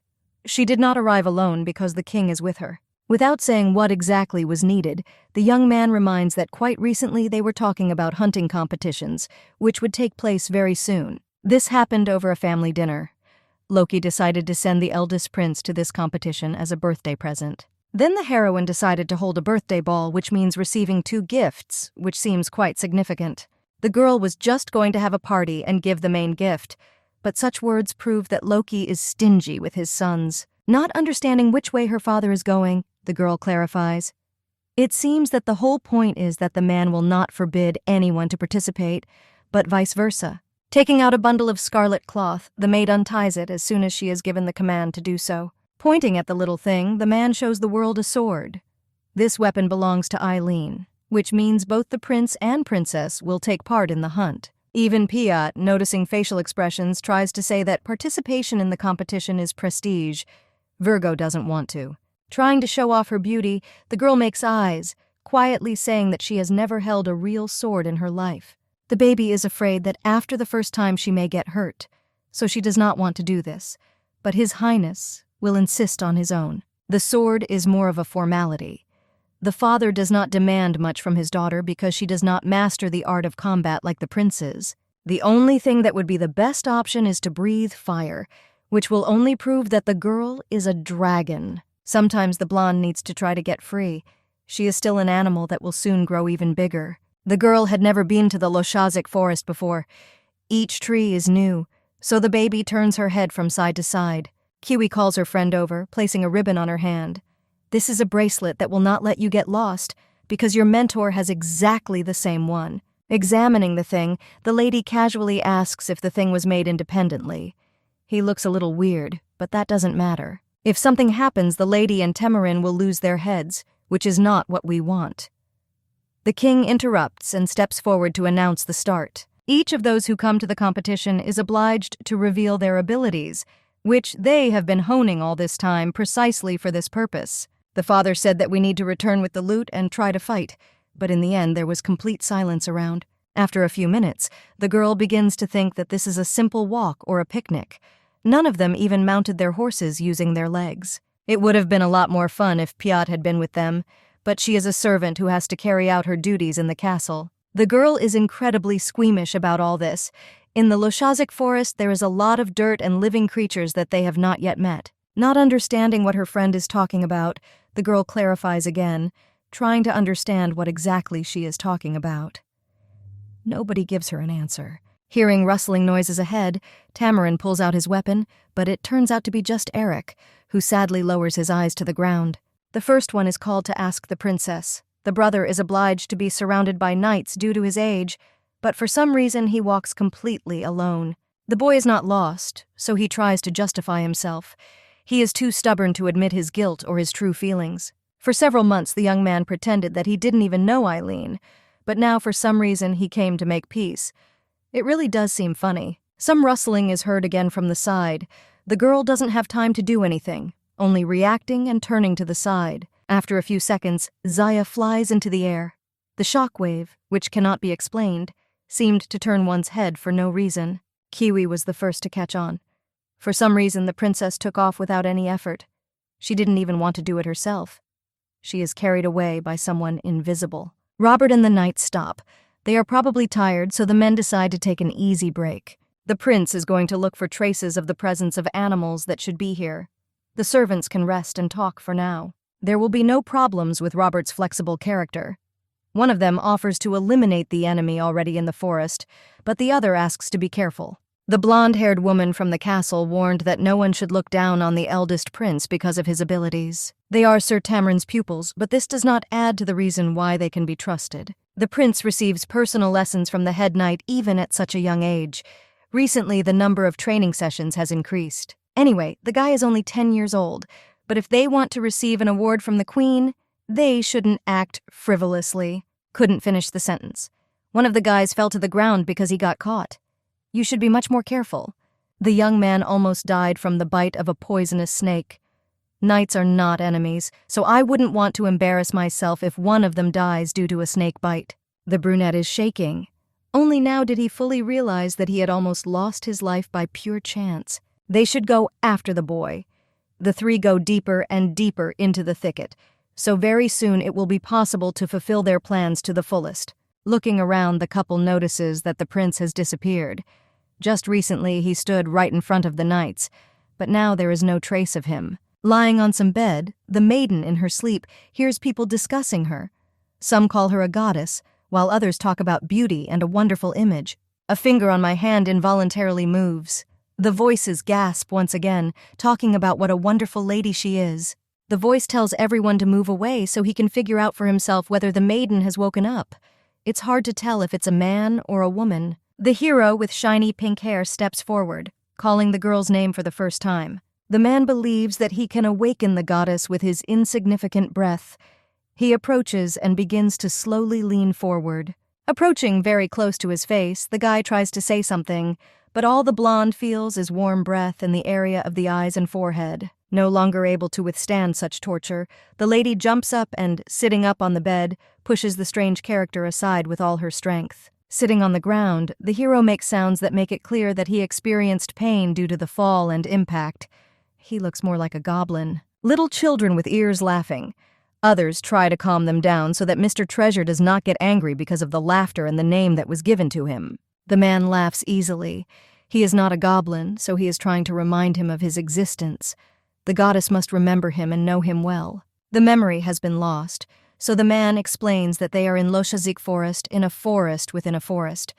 In front of her stands the leader, the unicorn treasure, who was awaiting the dragon's return. Trying to clarify even the smallest details, the girl clarifies whether she is talking about a horse with one horn, even if there is a person standing in front of her. It seems that the girl does not believe what they are trying to tell her.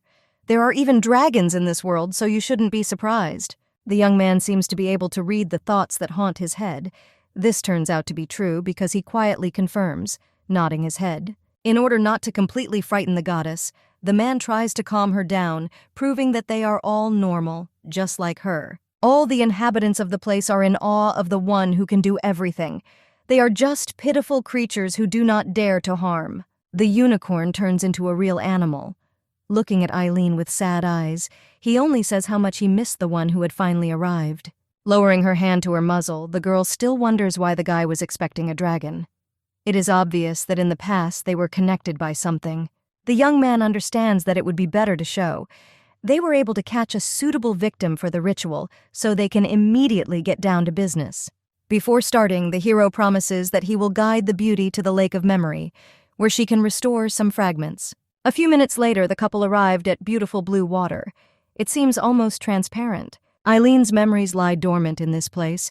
It is truly beautiful and also more than useful. Looking at her reflection as if spellbound, the girl listens that as soon as she enters the water, she will hear the real story. There is nothing to be afraid of anymore. The heroine has long wanted to know more about what is happening, so she decides. From the very beginning, the princess would like to know why people want the dragon so much, but are so afraid of it. No less interesting is whether the beauty will turn into a dangerous monster if she is not controlled, or whether in fact she destroyed the empire in the past. My chest hurts when I see a certain dream. Help the human king and bring peace to the world. This is the purpose of the dragon. This is Eileen's life and destiny. The girl was reborn again not for humiliation.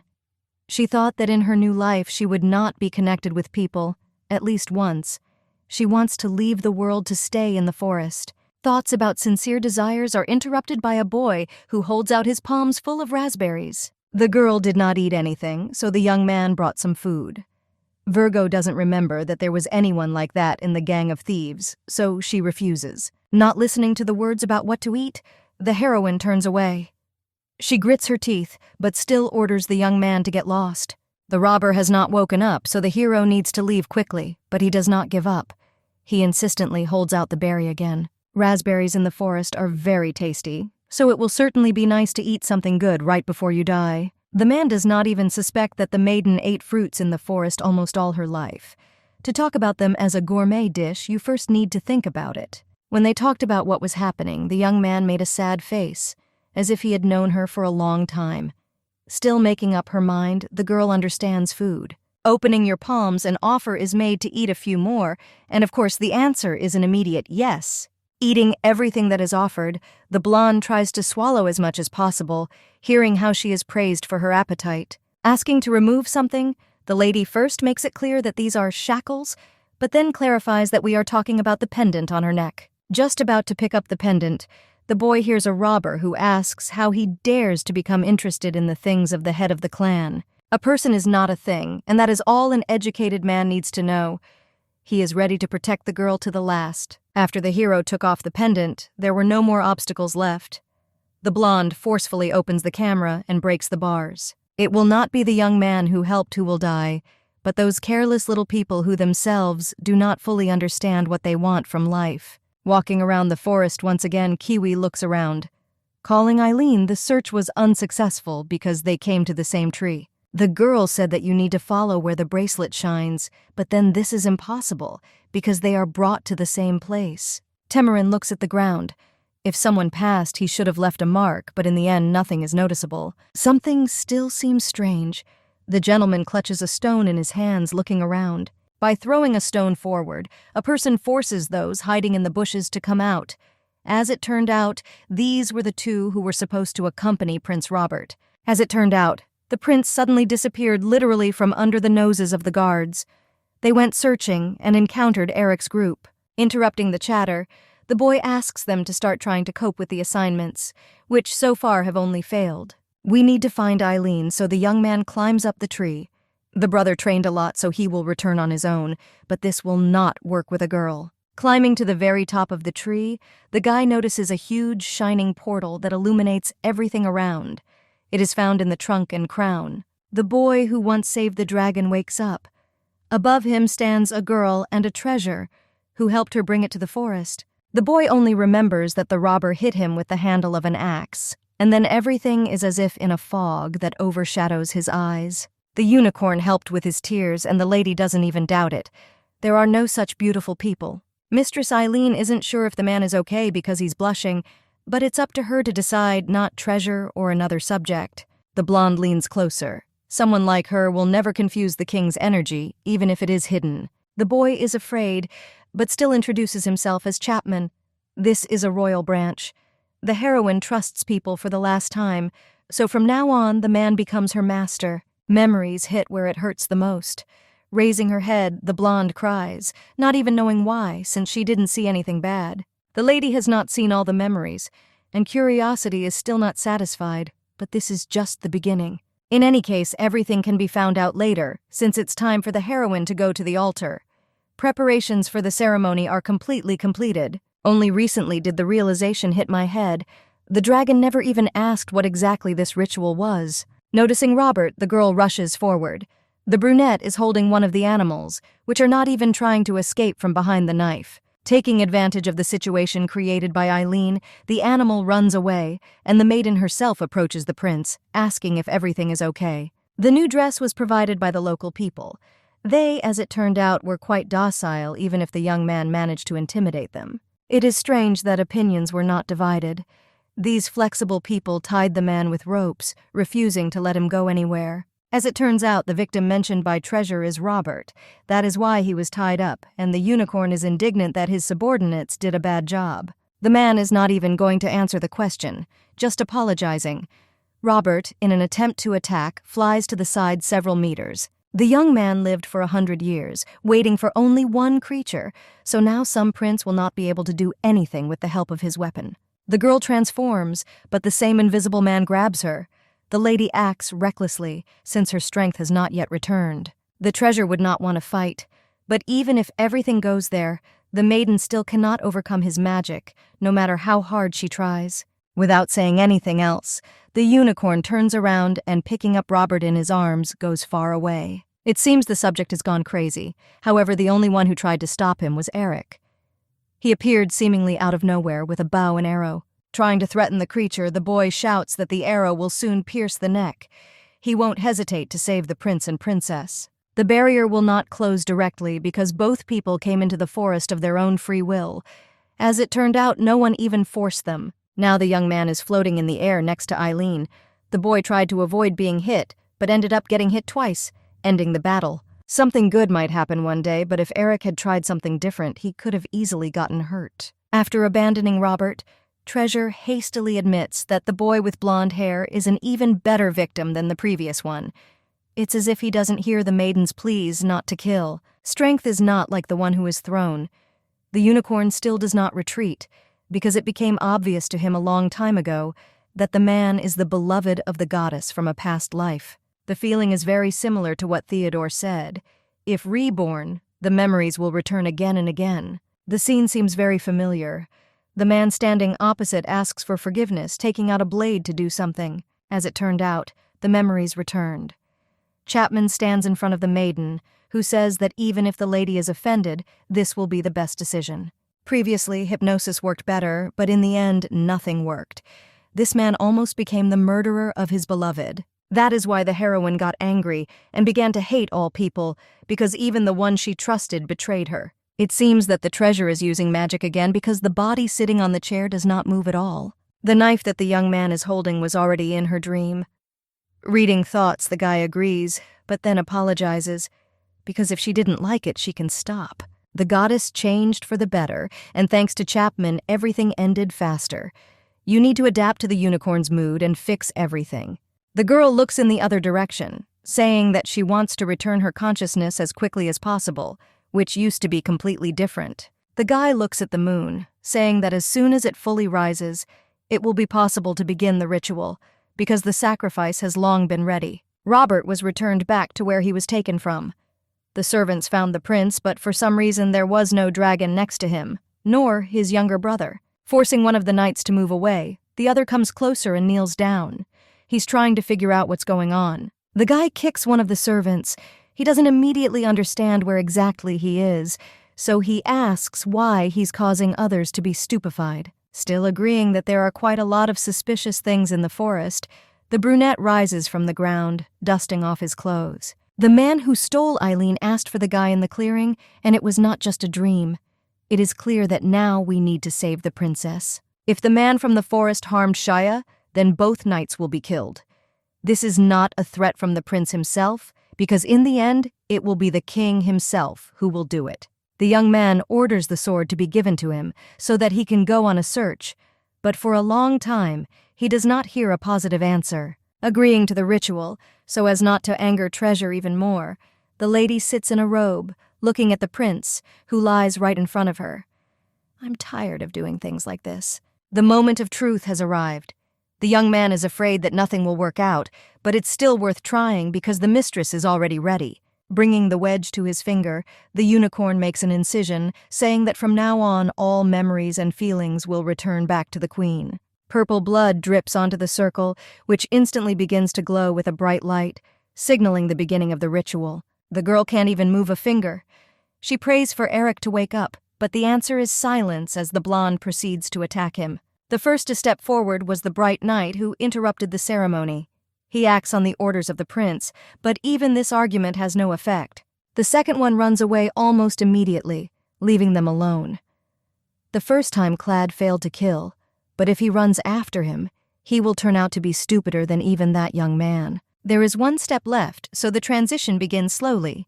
Eileen rises into the air, turning into light scales that burst out. After a few seconds, the queen turns into a dragon, which looks like a full-fledged animal of enormous size. Tears are flowing down the guy's cheeks. He feels delighted only because of the image of the goddess who looks too wonderful. This is the true image of Eileen, which is impossible not to stare at. Picking up the victim, the man offers to accept him. After what happens, the beauty will finally be able to find true freedom, which she had never known before. Now I remember everything. A dragon is not allowed to eat humans any more than it is allowed to help a human king. This is why an animal can gain freedom without rules. The man should have been much more careful when he decided to approach the monster. Later, something good happened, but not to everyone. The treasure was going to frame Eileen for the human child. Robert, who is being held, screams and cries, asking the guy to finally wake up and do something. The dragon orders the boy to remain silent, otherwise she will eat even him. She talks about people, even if she used to be a person too. Thinking about everything that is happening, the lady is once again convinced that she is most likely crazy. It is impossible to finish what has already been started. Before the lady was about to regain her memory, the unicorn attacked her. In his previous life, he was threatened even if he didn't want to. But now Shaya's family is Eric and Robert. Throwing back the victim, who wakes up, the unicorn, almost shouting, asks why this happened. Getting attached to people is contraindicated. If a dragon becomes attached to people, then the person will be able to ignore it. He simply must protect the future of his goddess. Eric rushes forward, ordering him not to touch Eileen.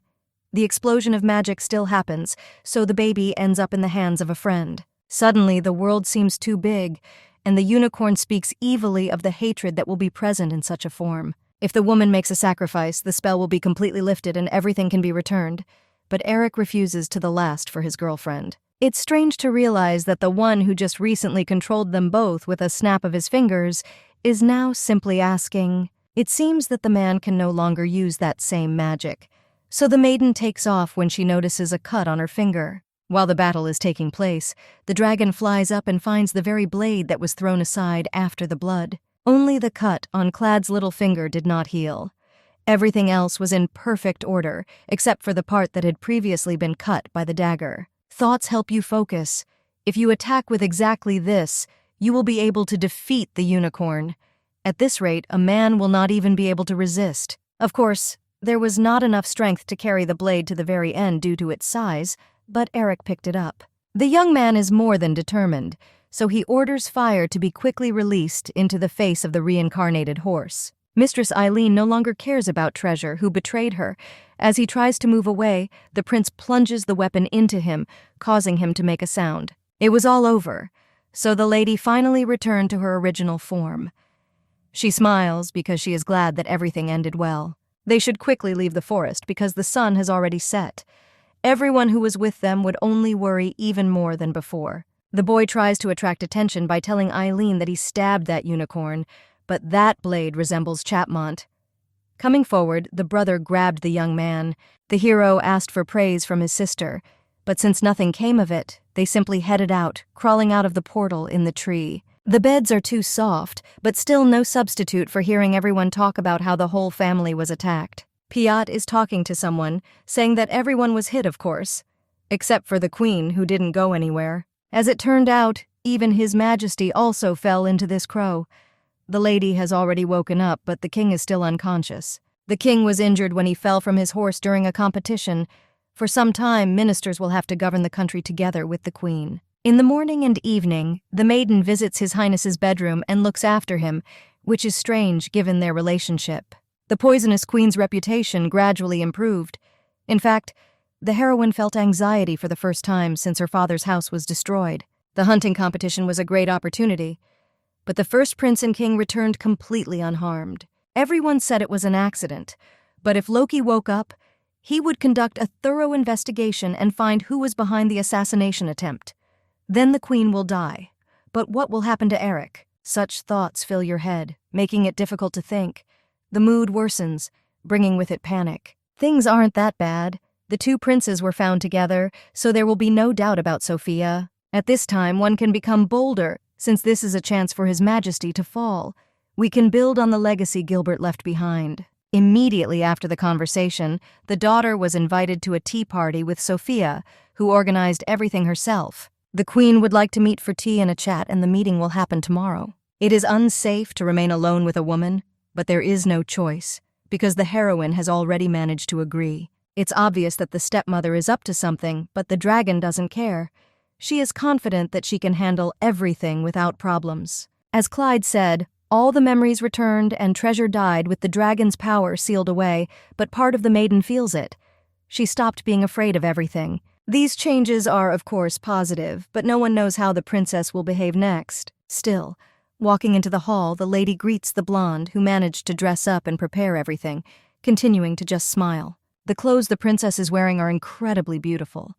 Sylvia chose this because she wanted everything to harmonize perfectly. The Duke had information that he found poison for dragons in the contents. The shell is what makes it feel like the child is returning to the state of the baby, from which he barely escaped. The cocoon remained, even if the shell was thrown away, and if the animal is fed, it will trust this person. It was decided to feed the extracted drug to the girl, but in the end, the man asked to wait a little to slow down the effect. Then, when this was discussed, Theo promised to give the decrypted notebook to Kiwi, after which everything could be found out. After the Duke fell and was imprisoned, there was no choice but to kill him in order to close his mouth, which knows a lot. Sylvia prepared the medicine, so pouring it into strawberry juice, the lady hands it over, offering to drink it instead of tea. The eyes turn purple almost immediately after the first sip. The queen bows, calling Eileen's name. Looking straight at her interlocutor, she says that from the moment she starts, she will have to do everything that Sophia Kakiran Aber says. The order should have worked, but the girl asked why she needed it. Apparently, the ruler called her daughter to perform such a trick. This isn't the first time something like this has happened, so the blonde leaves. She had purple eyes, but it's amazing how things have changed. The girl could not resist Theo and Clad, but after everything that happened, she suddenly was able to learn to resist hypnosis. Jesslyn, who ran to the queen, stops first next to the princess. She brought with her good news about His Majesty. The king only recently woke up. First, they called the doctor, and then they called all the other family members. The couple almost immediately, like a hurricane, burst into the bedroom of Loki, who sitting on the bed tiredly rubs his eyes. Not understanding who exactly this girl with white hair is, the brunette frowns. He forgot everything that happened. The queen, standing with her mouth open, pokes her finger into the girl's hair, saying that she is the daughter of the king. She was surprised, so she went over to the enemy's side. Smiling, the man turns to Sophia, saying that he has not seen such a dress. It looks incredible. Stretching out his hands, Loki playfully asks for a kiss, which causes both of them to wipe away, as if someone had frozen their consciousness. The doctor was called almost immediately. It turned out that the brunette does not remember the last 5 years of his life. Ignoring the doctor, the young man asks why the captain hired such a man. He must correspond to his status, even in beauty. Trying to ignore the insults, the brunette assures that his memory will return very soon. All this time the queen had the crown. This is fully consistent with national legislation, saying that the captain is too thin and if he goes to fight alone, he will die immediately. Loki turns his attention to Sophia.